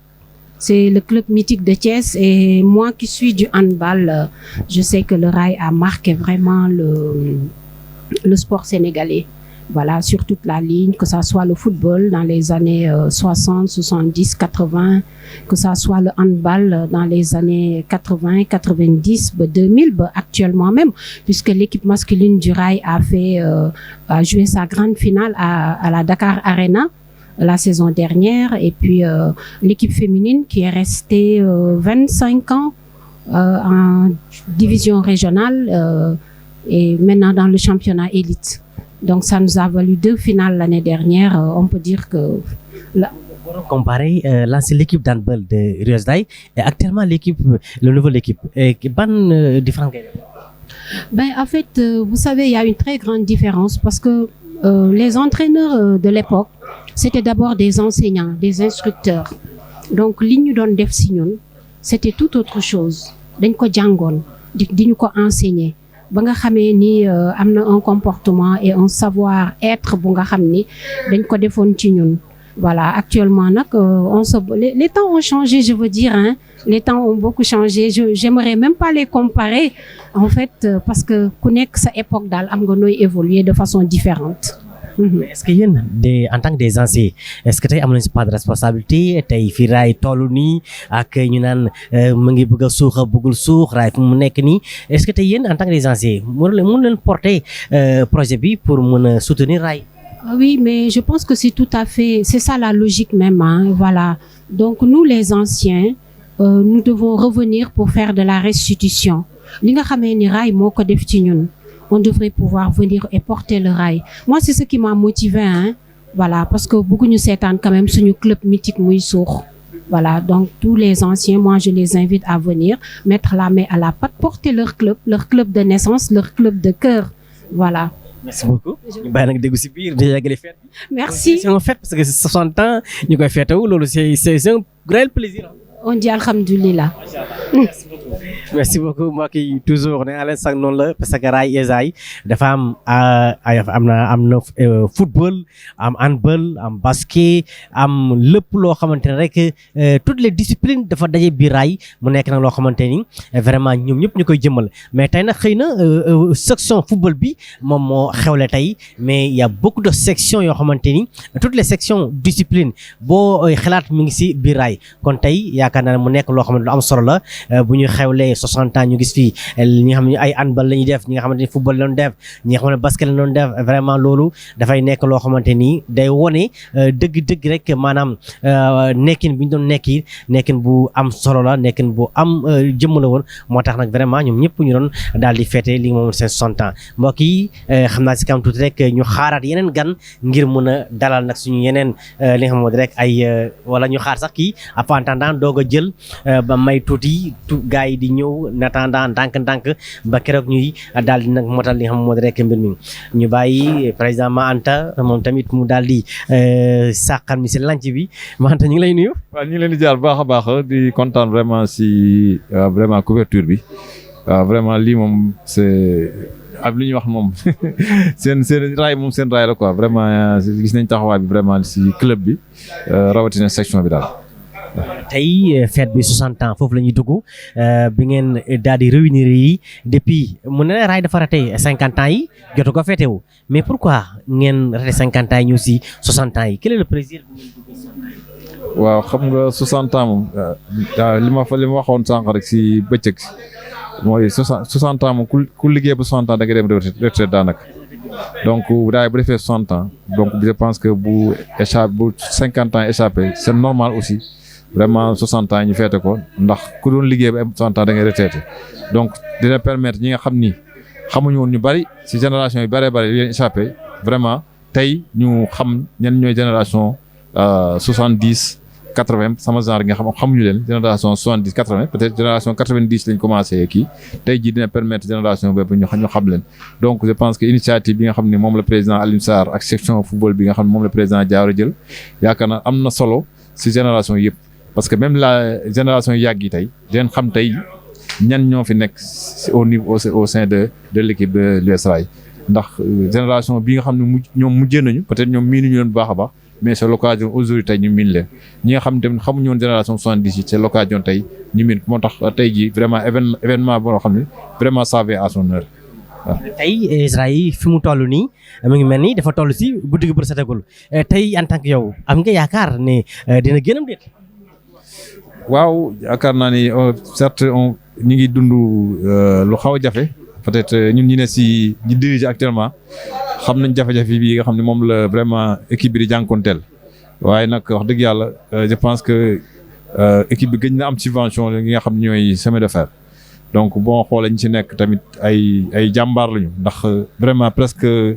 depuis 2004 ba léegi pratiquement équipe bi amul subvention donc boobu léegi ñu ci kurkur yi di dugg ak a génn. te vraiment fenn sooxewul kenn mus ñoo forfait vraiment gàcce ngalaama mais c'est un peu compliqué c'est un peu difficile malgré am nañu siy jàpp mais jàpp bi dafa des waaw ki nga xam ne mooy suñu wéeruwaay dëgg mooy chemin de fer donc ñu ngi koy lancer waat appel vraiment mu xam ne équipe bu Rail c'est l'équipe des chemins de fer donc lépp lu ñuy def rek je pense que image chemin de fer je pense que war nañ si fës bu baax a baax ndax ban ñuy wax Rail dëgg fu nee Rail rek ñëpp chemin de fer la seen xel di dem donc je pense que c'est l'occasion ñu lancer waat leen appel ñëw jàppale vraiment l'équipe parce que xale yi soxla nañu ko ñun ñi ngi def lu ñu mën mais am na loo xamante ni je pense que chemin de fer rek moo ko mën ndax fay salaire wala yenn yi c'est un peu compliqué pour ay dirigeants di ko cotiser di ko def mais li nga xam ne ay prime de marche la ay yenn détails yeeg yooyu je pense que ça c'est le rôle des dirigeants mais fay salaire wala yenn engagement yi nga jël ko je pense que ku mel ne chemin de fer rek moo ñu ci mën a jàppale moo tax encore une fois ñu ngi leen di lancer appel si 60 ans yi ñu fête vraiment ñu ñëwaat vraiment téyewaat équipe bi def ci liñ ci war a def waaw pour vraiment fi nga xam ne moom la raay nekk muy national 1 ñu jóge fa dem ligue professionnelle te yaakaar naa ni avec un peu de moyens rek incha allah rabi incha allah dañ atteindre ce résultat. merci beaucoup voilà Manta moom tamit bokk si dirigeants yi nga xamante ni actuellement ñoo nekk si bopp bi di doxal mais aussi di def liggéey bi mucc ay boo xamante ni ànd kook toute l'équipe ak le président Alioune Sarr moom nga xamante ni vraiment mun na ne mbir mi si moom la tabbee fête bi kon donc nag ñëpp a ngi koy remercier au passage moom mi nga xamante ni moom moo nekk si bopp mbir mi di ko doxal bu baax a baax nee naa leen li fête boo xamante ni ñëpp ko yàkkamti woon fête boo xamante ni ñëpp ko doon xaar mais fête boo xamante ni aussi ñëpp si am plaisir pour fekkee ko ñëpp si am plaisir pour ñëw teew wax seen i kaddu moo tey boo déggee kaddu yi nga xamante ni ñoom la ñuy yëkkati moo ne la kaddu yoo xamante ni kaddu mbég mbokk yi dañuy dalalaat rek encore les gens yi nga xamante ni ñoom tamit jàgg neen fi nekk ñu ngi lay nuyu di la ziar le grand Dia. le grand Dial quoi oui ça va na ngeen def sant alhamdulilah. di la ziar. dolli ziar bu baax waay. lan mooy plaisir tey gannaaw bu ñu ba ngeen amee 60 ans. sant yàlla bu baax. vraiment lii moom lu rafet la. retrouvaille bi rek dara la. initiative bi tam lu baax la. le fait ñu ñëw fekkat fi suñu kilifa yi ñu daan tàggat. surtout les dirigeants. di leen gërëm di leen sant. parce que gannaaw yàlla ñoom daal lu ñu mën ñoom la. ñoo ñu tette ba ñu mën li ñu mën. ak suñu entraîneurs yi nga xam tam yoroon nañu. tàggat ñu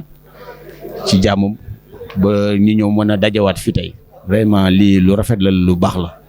parce que ñu gëjoon gis pendant 10 ans 15 ans tey jii gisaat nañ leen jóge nañ ci région yu nekk Tëngéej Dakar partout vraiment. yéen ngeen nekk ay nekkoon fii ba pare jóge fi nekk ay dirigeants jóge fi nekk ay nit de valeur yoo xamante ni vraiment tey fi raay toll lan moo si saafara bi. saafara bi daal mooy sama xalaat mooy daal ñu ànd nekk benn suñu àndee nekk benn rek lu ñu bëgg dañ koy am xam nga rek loolu laa mën a wax daal maanaam ànd bi nekk benn suñ ko defee yàlla mën nañu sutural ba lu ñu bëgg ñu am ko te loolu pour mu commencer mooy en commençant par les dirigeants ñi fi njëkkoon nekk parce que man samay jamono ñoom papa ñooñu dirigeants yooyu ba léegi ñi ngi fi kon donc ñooñu tey jii war nañu mën a ànd ak ñi fi nekk ñu booloo nekk benn pour xool rek pour région Thiès bu ñu ko defee daal incha allah lii raay bëgg dana nekk li ci des mooy supporters yi ñu ngi leen di sant di leen gërëm ànd na ak ñun ci lu rafet ba raay doon lu mu doon tey jii ñu ñëw defanteeg ñoom fekkanteeg ñoom fi loolu tam lu rafet la ñu ngi leen ci sant di leen ci gërëm bu baax jërëjëf merci beaucoup. merci beaucoup ñu dalaloon grand Dial nga xamante moom tamit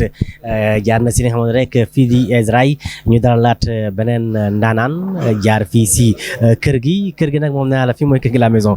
Père ñu ngi lay nuyu di la ziar. fay bu baax macha allah. ça va ñi tur beeg sant bi nag. Maguette Faye. waaw dëkk si Pilo ancien joueur du Rail. est-ce que mën na xam depuis combien d'années nga dugg Rail. Rail moom mën naa ne à bas âge laa fa duggee parce que Rail bon j'ai fait le premier pas au Rail en minime jusqu'en senior donc man Rail rek laa xam musuma football beneen équipe bu dul Rail doomu Rail la en quelque sorte. tey ngeen di fêter 60 ans lan mooy plaisir bi nga ñëwee gis des amis yoo xamante ni vraiment gën ngeen gis. vraiment une fierté la retrouvailles yoo xam ne des gens yoo xam ne ñoo footballandoo étant jeune donc ku ci nekk gëjoon nañ gisee gëjoon nañu sax déggante mais mu ne retrouvaille boo xam ne vraiment plaisir bi nga am un plaisir immense nga ciy am vraiment. ban poste nga doon football. donc moi man polyvalent laa woon mais sama poste principal moo doon numéro 10 voilà wala excentré droit ou gauche. tey boo doon xayma maanaam raay bu njëkk ba ak raay bu tey bi ban différence la am. non c'est pas pareil parce que raay bu njëkk ba le bon vouloir nga doon am da nga daan am maanaam fierté football raay donc dootoon séntu dara du woon problème mu moyen du woon problème xaas on n'avait pas assez de moyens mais par les moyens de bord ñun suñu bopp sax dañ daan ñafe pour mën a am daal yu ñu entraîner par rapport ak léegi tout est facile nag tout est facile moo tax football bi yomb moo tax football bi vraiment léegi pour nga gis ci xale boo xam ne day sortir du lot dafay jafe parce que ñun d'antan pratiquement boo limee pratiquement 11 jours yi dugg terrain yëpp les gens se valaient donc da ngay gis ay ndaanaan kese ñoom ngay gis ci terrain bi voilà. waaw merci beaucoup. ok merci beaucoup jërëjëf merci beaucoup père. merci beaucoup vraiment mu nekk nag plaisir boo xamante ni yaakaar naa ne mu nekk loo xamante ni lu am solo la waaye tamit loo xamante ni waa Israël ñoo koy feetaw bu baax a baax waa Israël ñoo koy feetaw mu nekk loo xamante ni vraiment toujours rek mu ñuy ñëw di gën a féddali li xam moo di seen i coloré mais kenn ku nekk jaar nga biir Israël kenn ku nekk def nga li nga xam ne moom moo di rek sa maanaam palmarès comme ni ko mbëri di waxee def nga sa parfum def lépp kon donc rek dañuy xaarani rek li nga xam moo di beneen invité mu ñëw farañ fàcce rek li nga xam moo di rek mbir mi mu ngoog mbokk yi toujours dañuy daal di wéyal suñu reportage ànd ko nag suñu papa yi nga xamante ni vraiment ñoom jaar nañu raay te mun nañ see wax lu bëri bëri papa ñu ngi lay nuyu de la ziar bu baax. ñu ngi lay delloo ziar bu baax la nuyu yow tamit baax. tur beeg sant bi naka la. man As Mbengue laa tudd waaye. tey ngeen di fêter 60 ans même boo ko fekkewul it xam naa ne jege nga ko ban année nga dugg bi. waaye maa ngi fa ñëw en 81 oui. 81 ba léegi si équipe bi nga nekkoon wala nga yoon nekkoon administration bi. non dama doon football joueur laa woon quoi voilà mais actuellement nii moom nekku kii jegewuma équipe bi quoi parce que xam naa ni mu demee la rek waaw mais heure bu ñu wootee dinañ ñëw toog fekkee kii bi quoi. lan nga mën a rappeler aussi raay. waaw tey nag sama xol dafa sedd parce que dama fekk dajeek sama ay collègues yoo xam ne dañ doon géndoo ñoom Jibi Diagne Fallou Ba ay Racine Ba ñoom ñëpp ñu ngi fi ay Laay Soxo Laay Jaw Tino moom ñoom ñëpp daal ak Bamba Gueye ñoom ñëpp fekk naa leen fii vraiment mu sedd sama xol lool te du yàgg gisante wuñu woon. est-ce que mën nañ xam ban année moo la gën a marqué si Israël. waaw juste année bi ma fa demee rek mooy 81 jëm 82 waaw côté yooyu waaw boobu raay moom macha allah boobu raay moom équipe dëgg lañ fa fekkoon voilà man. fête bi tey nga ñëw gis gars yi quel est le plaisir. waaw xol bu sedd rek comme ni ma la ko waxee vraiment xol sedd na tey quoi franchement parler ndax niñ fi dayee daal waxtaan beeg yooyu fàttaliku affaire yooyu. vraiment dafa neex sedd suñu xol voilà. ñu bàyyi la nga jërëjëf. merci beaucoup mbokk yi ñu dalalaat beneen rek intervenant nga xamante ni ñoom loolu moom mooy seen mbir parce que nag mbégte dafay féddali si kanam loolu yëpp nag ngir rek fête bi nga xamante ni moom mooy 60 ans comme ni ko sama waaj waxee rek 60 ans d'existence père ñu ngi lay nuyu de la ziar. alhamdulilah. tur beeg sant bi naka la. Racine Ba. oui. tey ngeen am fête bu am solo fête bi lan lay représenter si yéen. bon c'est-à-dire bon mais lu am solo la la première chose mooy retrouvailles les anciens se retrouvent defe naa su anciens yi doon daje kon raay doon na gën a avancer fii parce que xel ak xalaat ak lépp a ngi si waaw donc man j'étais joueur et j'ai entraîné le raay kon donc. yooyu lu am solo la soo nekkee si bërëb di fa football ba jóge fa nekk fa entraîneur benn année kon ça veut dire que sama morom yu bari yooyu mën nañ ko moo tax daje bi dafa am solo daje waxtaan toujours solution day am waaw. kañ nga dugg raay en quelle année. je suis venu au raay en 83 waaye.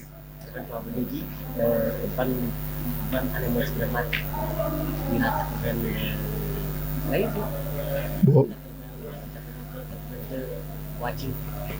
donc parce que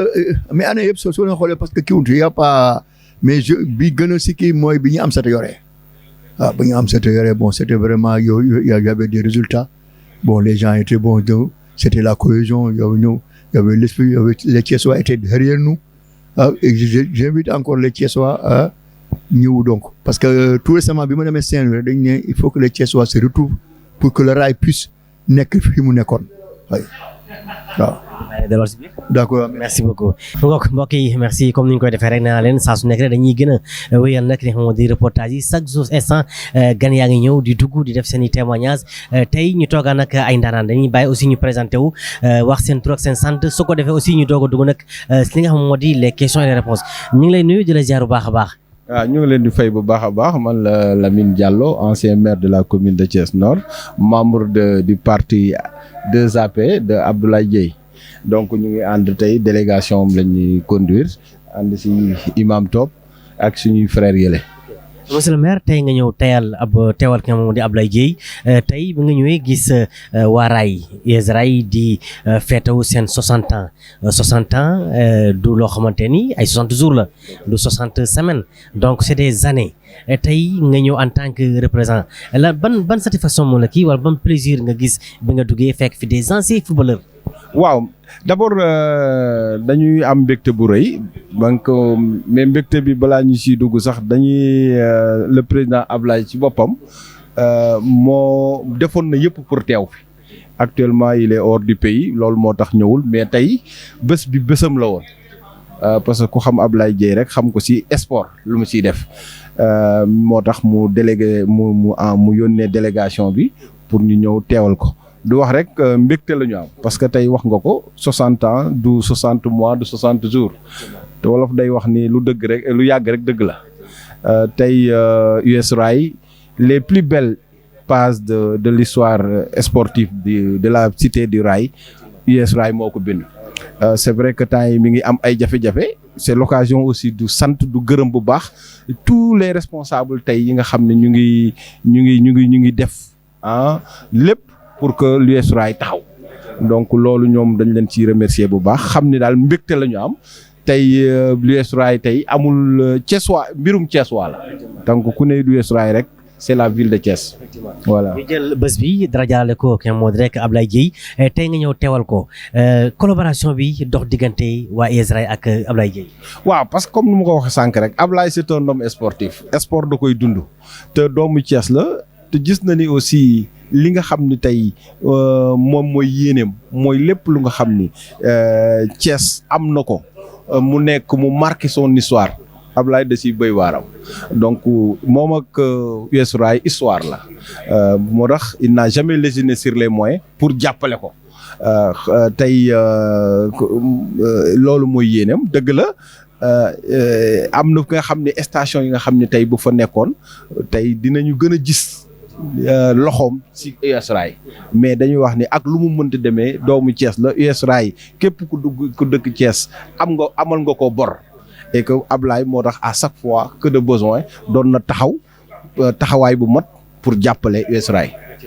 voilà ngeen tàkk nekk ay responsable mais aussi nekk ay leader servir nga xam moo di seen réew rawatina Thiès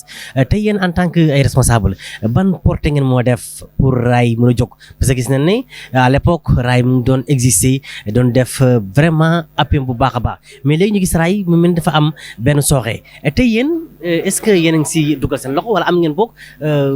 jàpp ngeen ne di ngeen si dugal seen loxo. waaw mais dugal suñu loxo loolu obligation la mais dañuy am un pincement de cœur bu ñu gisee tey US Rail situation yu mu nekk te waru ko woon nekk parce que moom moo nekkoon pratiquement le porte-étendard du sport thiessois moo tax wareef la ku nekk pour que cette maanaam li nga xam ne tey moo nekkoon la belle histoire sportive de Thiès ñu préserver ko loolu mooy yittey Ablaye et je pense que mooy yittey bépp Thiessois moo tax ñuy ñaan c'est vrai qu'il y a beaucoup de clubs mais je pense que tey ki nga xam ne tey moom moo tax moom lu ñuy wax fukk bukk yi njëkk a song gaynde moom moo doon ci bukk yi njëkk a song muy US Rail je pense que tey c'est le moment ñu dem vers une benn club communal maanaam autour de l'US Rail et là c'est un appel que je lance aux autres clubs xeebuñu leen mais comme tey US Rail moom bu ñuy wax mooy guy gi je pense que ñeneen ñëpp war nañoo mën a ñëw autour de l'US Rail pour que ñu mën a constituer un club communal parce que Thiès tey boo ko xoolee ci ligue sénégalaise du football pratiquement feeñatul donc c'est le moment ñu lancer appel à tous ces clubs là autour de l'US Rail pour ñu mën a am un club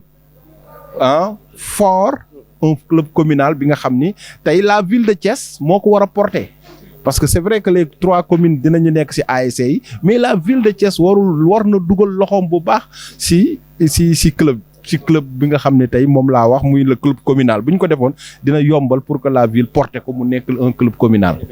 lan mooy kàddu yu mujj yi en tant que maire mais en tant que responsable en tant que koo xamante ni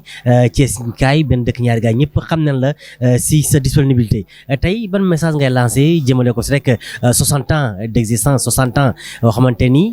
de retrouvailles aussi mën nañ ko wax ban message ngay lancé. waaw du lancer un message xam ni tey déjà 60 ans.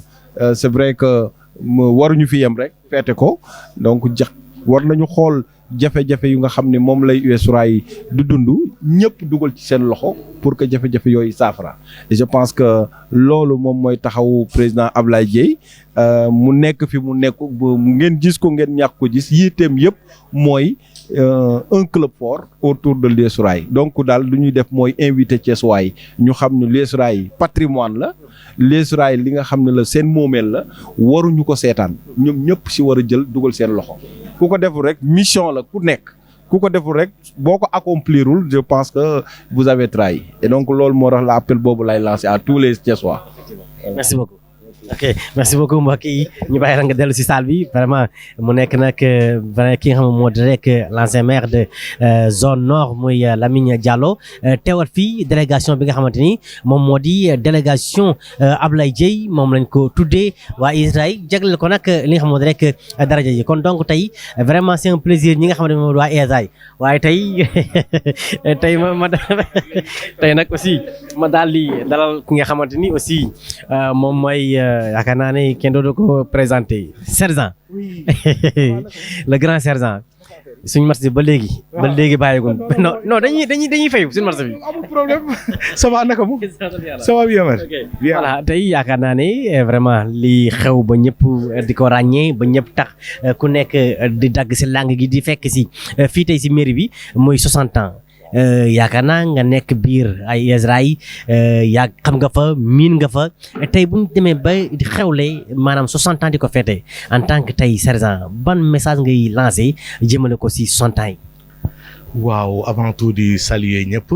di remercier le président Alioune Sarr ci invitation bi du ma ne sax invitation parce que ñun ci lañ bokk ñu on est né au rail nous sommes des produits de l'US Rail donc dama ne je suis venu chez moi et di def nag lu dul rafetlu lii organisation bi cérémonie bi franchement c'est à saluer et ñëw rek def sunu partition et waaw voilà c'est ça. moo tax ma lay dugal mel na ku bokk raay moo tax bañ a def divergence. mon père était du rail moi je suis issu du rail waaw xam nga rek mu ngi noonu quoi yaa ma gën a xam évolution bi tu vois waaw. voilà yow dañuy dem directement si l'équipe de rail nga xamante ni tey mu ne l'équipe bi dafa xaw a sooxe tey boo doon lan ngay wax si l'équipe bi nga xamante ni vraiment est très bas. équipe football bi et pourtant le niveau n'est pas si bas que ça le rail est troisième. Le Rail est troisième avec 33 points et seulement dafa faussé benn période ci début championnat pas ci début bi nii à la fin mais ci diggante bi dafa am benn relâchement bu xaw a am tuuti rek moo tax foofu la leen Gelawaar xawee accéléré xam nga voilà def écart bii mu def nii gis nga tey jii nii moo dooraat sax c'est presque fini ah c'est presque acquis waaw. seulement gën a defaraat aussi rek te ñu xam ay xale lañ yor ay xale lañ yor man maa ngi leen di suivre affaire yooyu mais c'est des jeunes na ci ñëpp teg loxo comme ni mag ñi génnee nii tout le monde génn nii ci soixantenaire bi incha allah buñ ci tegee loxo dina baax de dina parce que aussi n'oublions pas que le Rail est l'équipe fanion de Thiès su Rail doxul footballu Thiès du dox waaw du dox franchement waaye. dañu mooy. waaw di remercier ñëpp. et di wax ne yàlla nañ ko yàgg a féete ñun ñëpp ñu fekkee ko incha allah waa di la bëggee yow tamit. jaajëf le grand sergent merci beaucoup vraiment yaakaar naa ne lii mooy Thiès lii mooy Thiès tey am na fu mu bokk mais aussi Israël xewle na mu ñëw toog vraiment joxe participation joxe xalaatam joxe ay li nga xamante rek lépp loo xamante ni kàddu yu rafet la ngir mu gën a jëm sa kanam kon donc loolu yëpp rek rafet na loolu yëpp rafetal la loolu yëpp dëkkin bi rek moo am solo kon donc yaakaar naa ne dañuy toog ak suñu beneen père ñu ngi lay nuyu ziar nañ la bu baax vraiment di la nuyu di la ziar macha allah. tur beeg sant bi. Abdoulaye Ndiaye ancien secrétaire général de la section basket de l'US Rail ancien joueur de la petite catégorie jusqu'en senior donc tey mu mel ni da ngeen di feetewu li nga moom rek 60 ans nag yaakaar naa ne ku dégg 60 ans xam ne du loo xamante ni lu ndaw la tey lan ngay wax si loolu. Bon, li ma ci mën a wax mooy 60 ans c'est beaucoup, c'est trop. Depuis combien de temps on vit pour le rail vraiment? Depuis pendant des années, depuis pendant 30 ans. On a joué au rail depuis la petite catégorie minime, cadet, junior jusqu'en senior. Et terminé pour être secrétaire général de la section basse de l'US Rail depuis 30 ans. Donc on a adhéré au rail. Depuis 100 ans jusqu'à maintenant, on vraiment fait les 100 ans du rail. Nous sommes vraiment phares de cette manifestation. Et vraiment, nous sommes là, vraiment très ravis et très contents de le fêter avec tout le monde. nan gisee équipe rail bu basket bi auparavant léegi dafa mel ni équipe bi dafa xaw a des de trop. Non, il n'y a rien que tel, seulement qu'il y a une organisation totale qui doit se mettre autour du club, autour de toutes les sections pour vraiment faire un rail d'antique, un grand club, vraiment. Le rail, c'est un club de ville. Le rail, c'est la première équipe au niveau de Thiès qui est une équipe de ville. Donc, le rail, vraiment, c'est une équipe antique. On doit vraiment se persévérer pour vraiment mettre de fond en comble toutes les synergies pour vraiment une évolution totale. En tant que ngeen nekk des anciens lan mooy seen taxawaay tey si bés bi. Suñu taxawaay ci bés bi mooy que ne fêter les 30 ans. Moi, j'ai démissionné depuis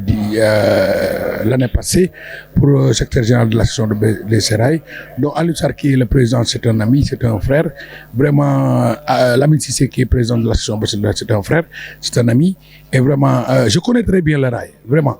Et voilà, le rail, ce qu'il faut faire, c'est quoi? C'est de réunir autour de l'essentiel, autour de nous-mêmes, vraiment pour faire vraiment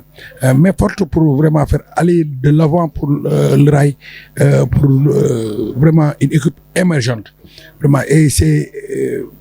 valable, c'est nécessaire, et vraiment, il faut le faire. C'est le pourquoi on fait les 30 ans pour ne plus vraiment pour être grabataire, pour être plus supérieur à nos actions et vraiment pour prendre les coupes comme tout le monde et on peut le faire et c'est possible pour les Thiessois.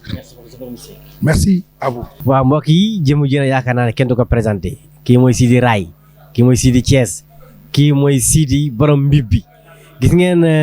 ma Sénégal bu xewee ba ngeen demee Stade Lat Dior waa yi yore fanfan bi ne pëpëpëp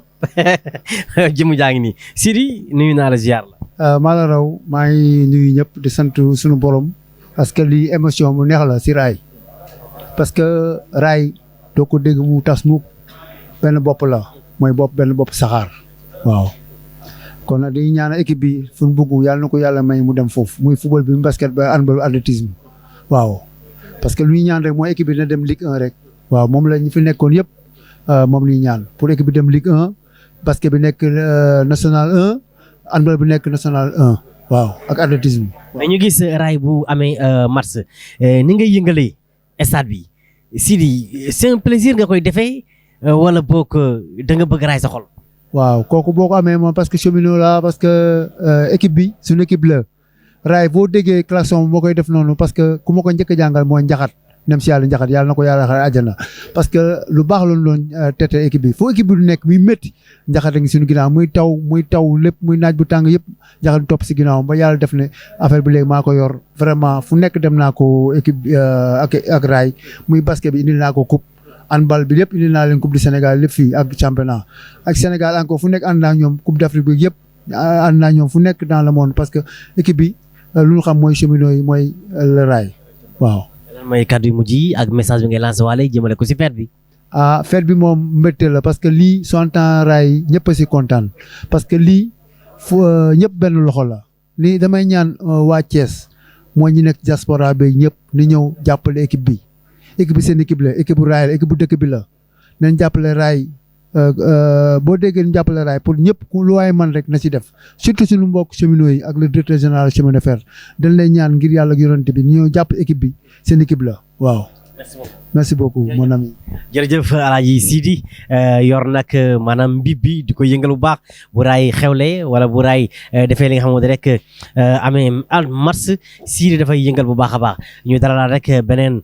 ndaanaan jëmale ko rek lépp rek si fête bi la lépp si fête bi la waxtaanee fête bi waxtaanee 60 ans yi waxtaan li nga xam ne moo di rek plaisir bi nga xamante ni moom la gars yi di yëg moom la gars yi di dund ñu dalalaat keneen. gannaaw ñu ngi lay nuyu di la ziar. Faye ba yaa ngi si jàmm xanaa gëj a gis rek ça va bien merci sant. tey dafa mel ni mbégte bànneex la raay di feetewu 60 ans lan mooy yëg-yëg bi. waaw yëg-yëg bi moom vraiment mooy comme ni ko ñëpp yëgee rek waaw am nañ ci yëg-yëg bu fort macha allah waaw lu toll ni raay di feete 60 ans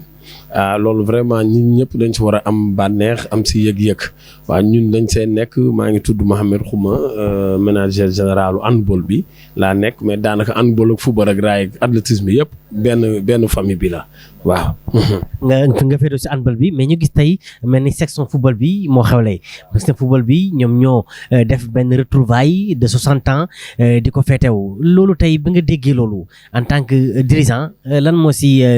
maanaam yëg bi fort. waaw ba ma ko yëgee mooy daanaka si président Alioune Sarr moo ko doon mbébét na ko vraiment depuis daawaati géej yëpp mu ngi koy bëgg a def waaw xëy na yàlla ren ji la ko antu mu nangu. waaw vraiment mu doon loo xam ne lii tey moom satisfaction bu rëy la si ñëpp képp kuy sportif waxuma sax waa doomu raay mais mu doon nga doon doomu Thiès rek nekk doomu Sénégal rek lii nga yëg ko 60 ans wu raay vraiment du lu ndaw waaw 60 ans daanaka ñu fi judd woon année yooyu am nañ ay 60 ans 62 ans wala 63 ans ñun ganu ñun ñu ne xaw a nekk nii rek ñu ngi jëm mag sax ñun léegi am na loo xam ne fekk nañ ko si raay. donc lii bu amee yëg-yëg boo xam ne la vraiment ñëpp si dañ siy kontaan daal dañ si am mbégte boo xam ne vraiment tey jii moo tax bañ ko yëgee ñëpp def seen kii ñi dañuy ñëw fekkee ko vraiment. raay am ay section yu bëri section football ak fii section handball section basket tey nga bokk si section handball bi ñu gis ne bu mel ni raay daal cin buy bax la maanaam daal fépp foo dugg solo rek mu ngi box yi. loolu la comme ni nga ko waxee rek mu ngi noonu raay dafa doon boo xoolee benn équipe benn club bu Thiès waala boo xam ni moom donc moo fi am 4 disciplines ñeneen ñëpp boo xoolee benn club benn kii nañuy pratiquer muy football bi nañuy jël donc bu raay ñëwee depuis nga xam ne mu doon club bu cosaan la am 4 sections mais loolu doon na loo xam ni lu méttee gérer la budget am rëy na donc bu ko raay téyee comme ni nga ko waxee mu doon benn cin boo xam ne foo dugalee sa loxo sax da nga xam ne yow tax nga si vraiment loolu lu mbégte la lu neex la wax dëgg fa yàlla du ñu def lu dul rek di manifester wu geste bi nga xam ni président Alioune Sarr jël na ko vraiment mu doon lu rëy tey ñu ngi fi gis ñii ñëpp xam ban at nga leen gëj a gis donc mbégte la si famille football bi famille basket handball raay surtout football parce que football moo boot ñëpp waaw football moo tax lii lépp am. donc tey di nga fi gis ñoo xam ne xam ban at nga leen gëj a gis lu rafet la lu rëy la macha allah merci beaucoup. merci beaucoup ñu dalal keneen dalal président Massamba Diop nekk nag fi nga xamante ni yaakaar naa di doomu Thiès di maanaam bëggee biir Thiès tey mu ñëw si xew-xew bi nga xamante ni yaakaar naa ne Thiès ñëpp ñu ngi koy rafetlu bu baax a baax mu nekk lu am solo mbokk yi tey yaakaar naa ne su ngeen gisee ki ñu toog ak tey. kenn du ko présenté si biir réew mi kenn du ko présenté si Sénégal kenn du ko présenté fii si biir Thiès mooy Massamba Diop di doomu Thiès aussi mais aussi nekk nit koo xamante ni mu ngi dugal loxoom bu baax a baax si développement wu dëkk bi di réew mi wala boog Thiès kay benn dëkk ñaari gaar Alaaji Massamba ñu ngi lay nuyu di la ziar. maa ngi leen di fay di leen ziar bu baax a baax. tey US Rail di fête seen 60 ans nga daal di teew lan mooy maanaam tànk yi tey. waaw ginnaaw bi ñu sante yàlla bu baax nuyu kilifa diine yi nuyu suñu waajur yi nuyu ñëpp di ñaan ci réew mi yàlla def ci jàmm di ñaan Thiès dëkk bi ñu bokk ñun ñëpp en commun suñu borom gën ko suqali ak yeneen régions yi nekk Sénégal tey bu ma fi ñëwee ci ñaari fànn laa fi ñëwee bépp Thiessois de nature US Rail day nekk ci xolam. waaw parce que damay rappelé wu bi may gën nekk xale di dem stade Lat Dior di tëb miir di seetaan yi ñoom Samba Kor Cissé ñoom Seydou Tabaré ces anciens joueurs ñoom Guène Sarr ñooñu Sidat Sarr ñoo ngi koy rappelé wu. bu ñu demee tamit ba màgg ba nekk si dëkk bi war a mën a jëriñ dëkk bi club boobu képp kuy Thiès waa war ngaa mën a ñëw dugal sa loxo jàpp si moo tax man biñ nee dañuy feetu 100 ans yi xaaruma dara dama jóg ñëw tey. kii ma àndal madame la maire Ndeye Fatou Faye di adjointe au maire ci commune Thiès Nord moom dafa bokk ci jigéen ñi ñu war a sargal tey man Massamba Diop moom man lay àndal ci politique maa leaderam mais tey moom dañ ko war a sargal man ma ñëw gunge ko waaw tey damaa ñëw taxaw ko gunge ko parce que kenn la si man moom xam na man xam na xam nga loolu dafa neex si xol barki dem moo njaay raay bi ñuy ñëw Tamba samay kii ne dama ko yëg rek dama sat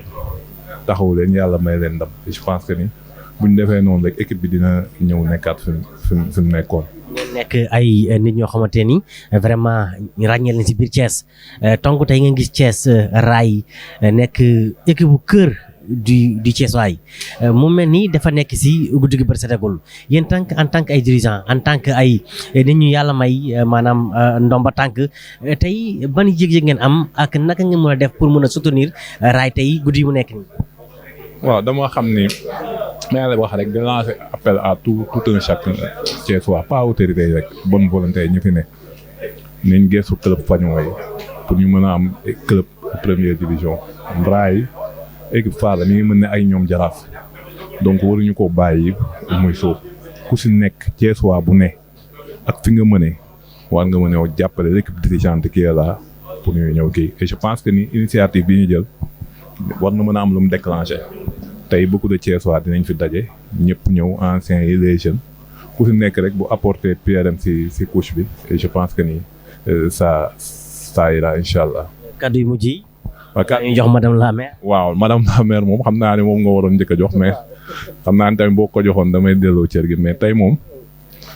madame la maire moom laa gunge si mais dama ñëw si cérémonie bi tamit en tant que supporter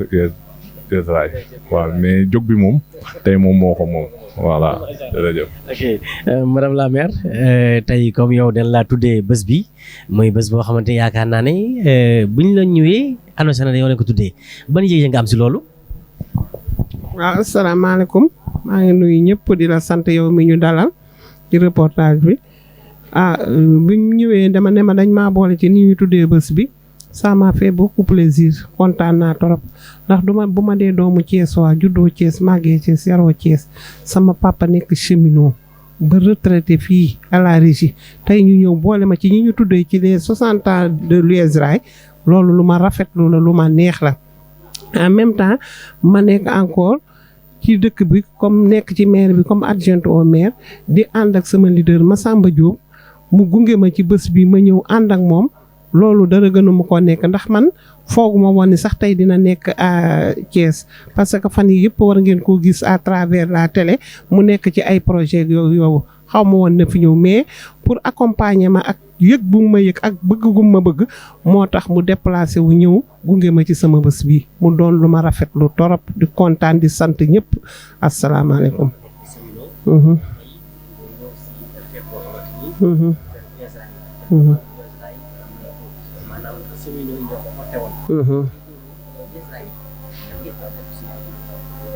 Équipe bi nag fàttaliku naa ci lu baree bari ndax depuis ba ma nekkee xale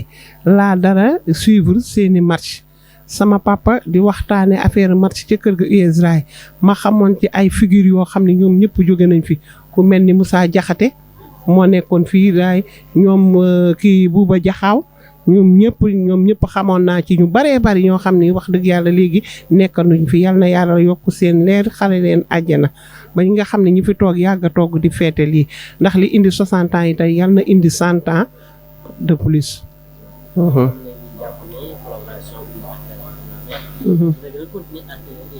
bu baax a baax day gën a continuer ak US Rail parce que US Rail rek la ñu am ndax kii di Thiès di US Rail ndax équipe bi gën a rëy ci Thiès mooy US Rail kon nag tey jii suñu collaboration dañoo bëgg a gën a renfermer suñuy capacité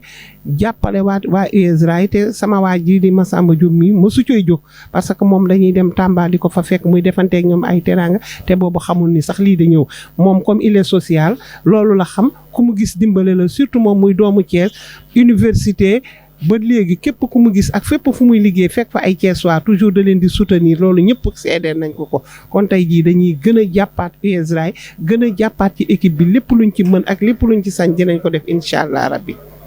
waaw merci beaucoup. merci beaucoup Massamba merci beaucoup président ñu ngi lay nuyu baax baax merci beaucoup comme ni ñu ko defee rek Massamba moo fi jaaroon ak madame adjointe la maire nga xamante ni gunge si ki nga xam moo di rek xaritam waaye tamit ñu bokk ko si pare yi mu ngoo ko tey ñu dalal nag le grand champion yaakaar naa kenn doo ko présenté aussi ah kon su ñu ngi lay nuyu di leen alhamdulilah maa ngi leen di ziar bu baax macha allah naka yi tey waaw non ñoo ngi sant yàlla bu baax macha allah alhamdulilah yaakaar naa ne kenn gënu laa miin US Rail waaw wax nga dëgg de fi laa yaroo waaw donc xam naa ci lu bari te maa ngi suivre aussi bu baax a baax le football au niveau de l'US Rail quoi. tey ñuy feetewu seen 60 ans yaakaar naa ne am nga si tuuti maanaam connaissance depuis ba US Rail nekkee ba léegi wala boo xam nga si boog lu bëree bëri donc ñoom ñu organiser wu def 60 ans c'est pas 60 jours du 60 semaines donc lu yàgg la tey boo gisee ñoom ñu organiser wu lii ban yëg-yëg ngay am si loolu. waaw non lii moom ba fa dëgg yàlla man li ma ci njëkk a wax mooy dama naan alhamdulilahi rabil alamin ba US Rail amee sax vraiment l'idée de créer lu mel nii donc lii man du ma def lu dul vraiment di ko rafetlu bu baax a baax a baax di commencer par rapport ñi nga xam ne daanaka ñoo yoroon l'idée vraiment de la créer donc man li ma ciy wax du bari tellement que mbégte la contenté la le fait de vraiment de réunir toutes les anciens de l'US Rail donc loolu rek je crois que ni c'est pas donné à n'importe qui donc lu mel noonu su amee nit ñëpp ku nekk foo xam ne daanaka daan nga nekk au niveau de l'US Rail rek te mosoo sol maillot rek lii war bés bi war naa tax nga ñëw maintenant pour au moins mën a fekk lu mel nii ndax lii moom wax fa dëgg yàlla li nga ko waxee rek du 60 jours du 60 mois 60 ans moom wax fa dëgg yàlla lu koy feete war naa doon loo xam ne vraiment lu mag lay doon quoi ñu ngi koy rafetlu lu baax a baax a baax macha allah. waaw kàddu yu mujj mooy di leen ñaanal rek ñoom ñi nga xam ne actuellement ñoom ñoo nekk ni ci période bi nga xam ne vraiment seen position baax na donc jéem a góorgóorlu pour au moins Rail dellu fa nga xam ne daanaka foofu la nekkoon waaw kay waaw merci beaucoup waaw merci beaucoup mbokk yi nag kii moom mooy papa yu Pape Matar Sarr nekk nag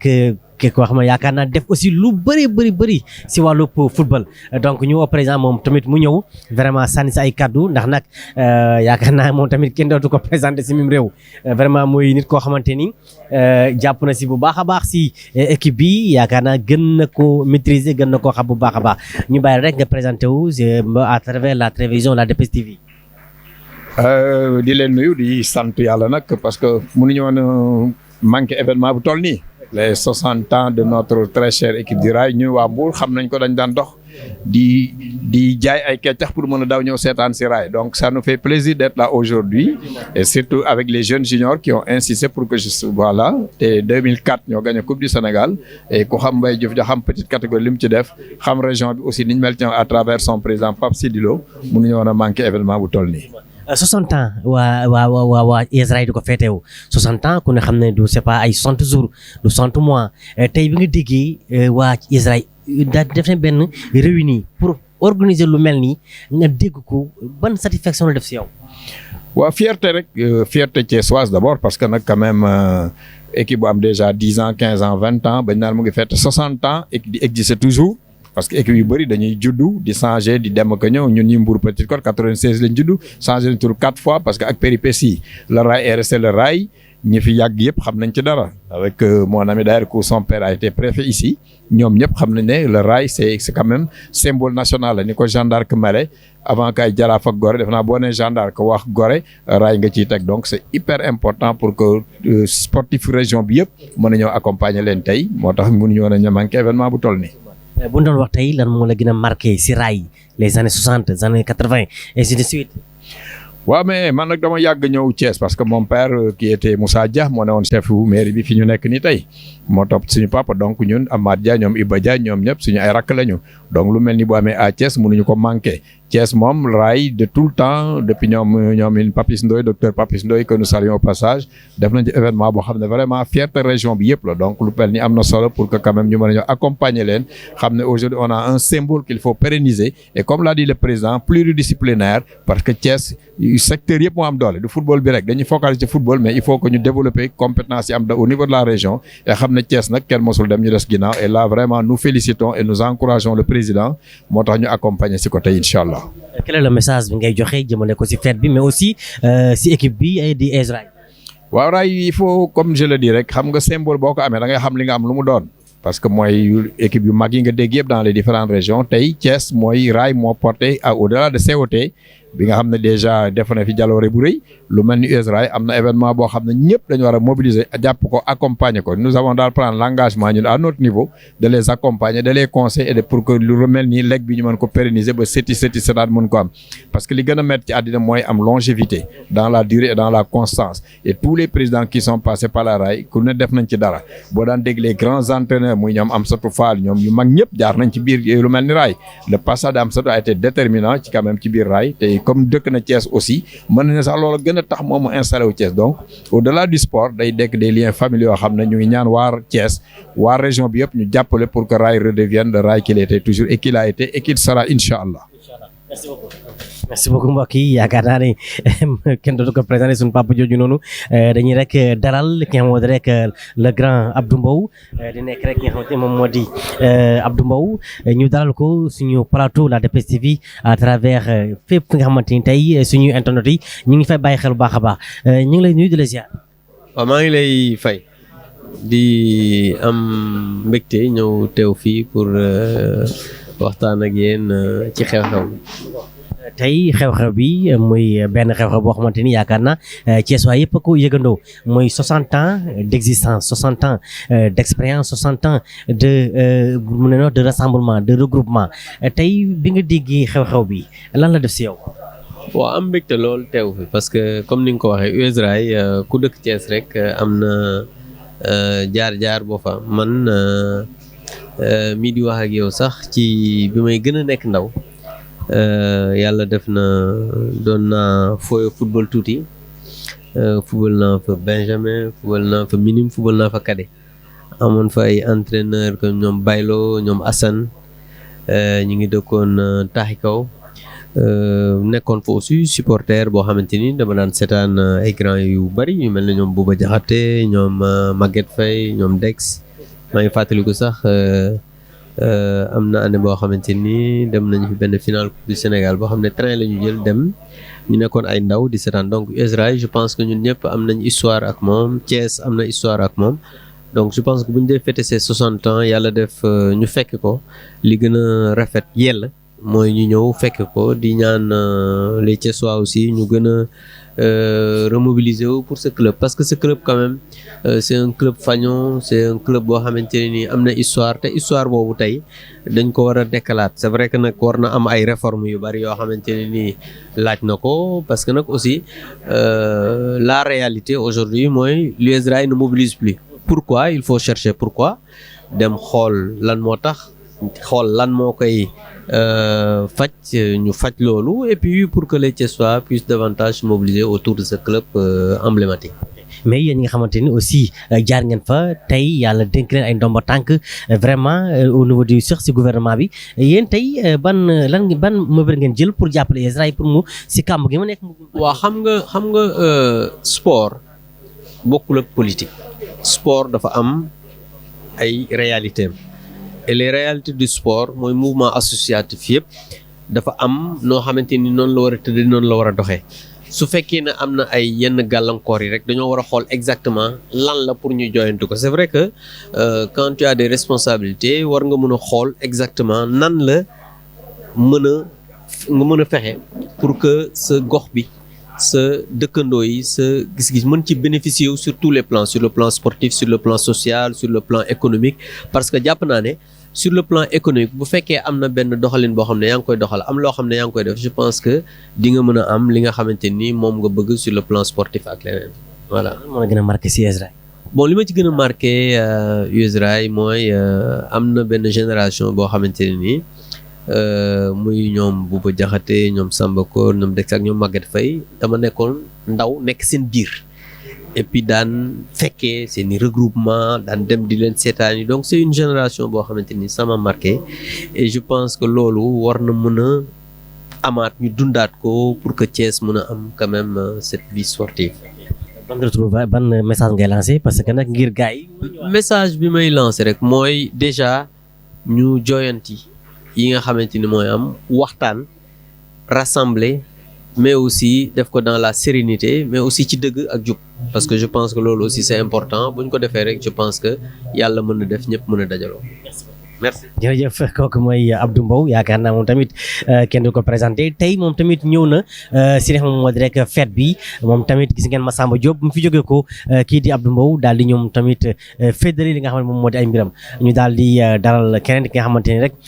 yaakaar naa ne toujours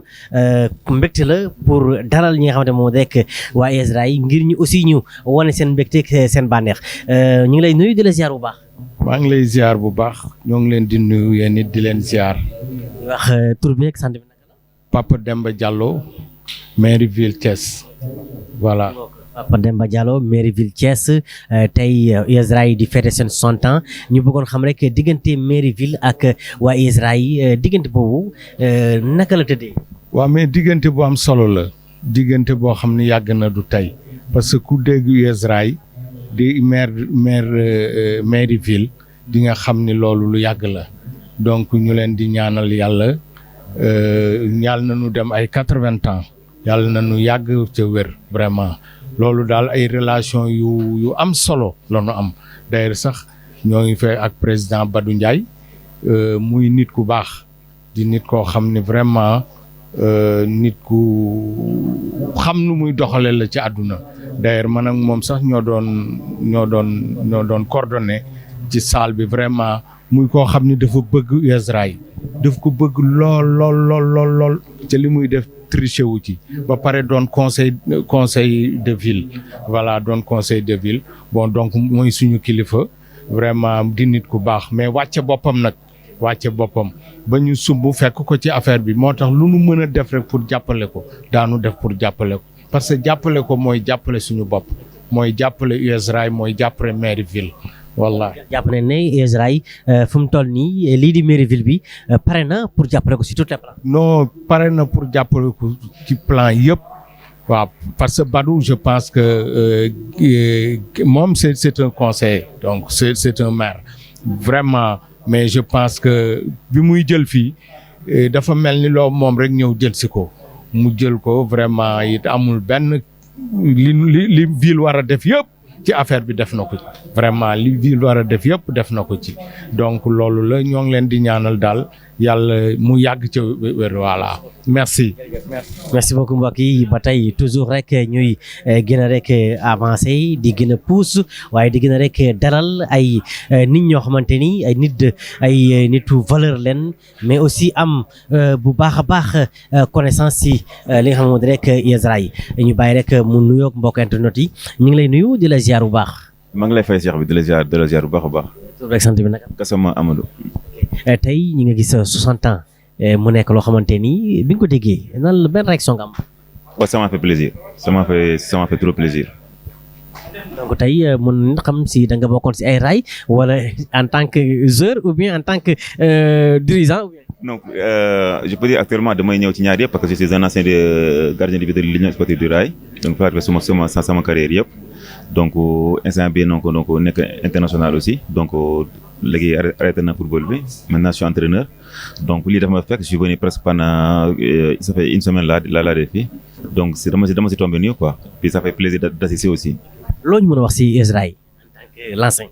waaw Israël moom dafa nekk club boo xam ne nii c'est club bu c'est une famille donc li tax aussi mu gën a neex mooy nekk na club boo xam ne xàmmeewul ki fi dëkk ak xàmmeewul ki aussi ki jóge feneen ñëw fii parce que loolu laa dund aussi Israël ak ñoo xam ne fekk naa leen fa ñu jóge beneen dëkk ñëw fii am na ñoo xam ne ni ils sont de la Casamance tey bi ma duggee nii gis naa leen fii te nekkoon nañ fii donc loolu mooy point fort Israël te y avait des non dirigeants yi nga xam ne nii ils sont là pour aider les joueurs donc amul woon benn joueur bu am possibilité am contact à l'étranger ñu téye fi pour xaalis wala pour lii wala pour leneen même si l'argent le club bi muy somme bi muy laaj su ko amul sax donc su la arrangé le joueur dinañ la bàyyi nga dem exercer au niveau professionnel. tey niveau bi ngeen toll mu nekk niveau boo xamante ni niveau professionnel la niveau international la ngeen gis tey mu mel ni Israël dafa nekk si benn kàmbu et pourquoi pas yéen ñi nga xamante ni jot ngeen fee jaar est-ce que yéen a ngi def des démarches pour jéem a jëlee maanaam équipe bi tey moment yi mu nekk nii. non mais li nga wax nii rek c'est toujours man loolu laay wax parce que aussi ñun aussi donc nekkuñu fi donc li ñu mën rek jot benn information rek après ànd ceeg ñi fi nekk te lii aussi neexul kenn man tam koy wax si man parce que neexul parce que fi mu nekk nii donc vraiment ku ne xam ne fu mu nekk te y aura pas de visibilité amul dara donc occasion yu mel nii donc je pense que ni dañuy ñaan déclic am occasion yu mel nii ñu gën a waxtaan jéem a xool parce que fi mu nekk nii moom vraiment mën naa wax du football quoi du football te war li su ma ko sañee wax du yoon quoi du yoon vraiment. Quel est le message? waaye message bi mooy di leen remercier tout le monde di xam ni c'est une équipe de la ville de Thiès na ci ñëpp jàpp donc dimanche comme ñun bi muy joué ni dimanche doon mel à Thiès donc bëgg na retrouver dimanche boobu quoi donc on a envie de ça aussi. je vous remercie. merci beaucoup jërëjëf mbokk yi li moo nekkoon nag seen émission ànd kook fête bi nga xamante ni waa US Rail ñoo ko amal muy 60 ans mbokk yi gis ngeen ñi fi jot a jaar ñëpp doxe seen i mbégte joxe seen i témoignages mais aussi joxe seen i mots yoo xamante ni muy mot de bienvenue mais aussi lépp loo xamante ni rek maanaam de génération à génération ñoom ñoo fi jaar génération 80 60 génération 70 2010 2020 2000 lépp aussi jaar nañ fii tey mu nekk fête boo xamante ni vraiment le président ki nga xam ne Alioune Sarr ànd kooku ñëpp ñi nga xamante ni ñi ngi si bopp bi tey ñu organiser lii mu nekk lu am solo ñëpp di ko rafetlu Thiès waa yëpp di ko rafetlu képp fu toog fii benn baat bi da nga wax benn kàddu bi mooy lii waroon nañ ko yàgg a def mais aussi lii ñu def nii ñu ngi si rafetlu bu baax defin bi mais aussi ni heure bi nga xamante ni moom lañ ko indi mooy moment bi mu jotee mooy rek mooy waral ne ñuy wax naan lépp lu jot rek yomb kon donc mbokk yi dañuy jox ñëpp dig daje ba beneen incha allah mais mu nekk nag fête boo xamante ni feetu plaisir la woon feetu jàmm feetu salaam ñëpp àndandoo ko woon mu nekk nag US Rail nga xamante ni section yëpp am na section basket am na section football section handball mais tey section football bi ñoom ñoo doon wane seen i mbégte wane seen i contenté mais wane li nga xamante moom moo di seen i ànd depuis ay at mu nekk 60 ans tey ñu ko doon nag fête fii ci mairie ville bu Thiès mu nekkoon nag lu am solo mbokk yi ñu jox ñëpp dig daje incha allah ba beneen yoon ci beneen fête incha allah bi avec US Rail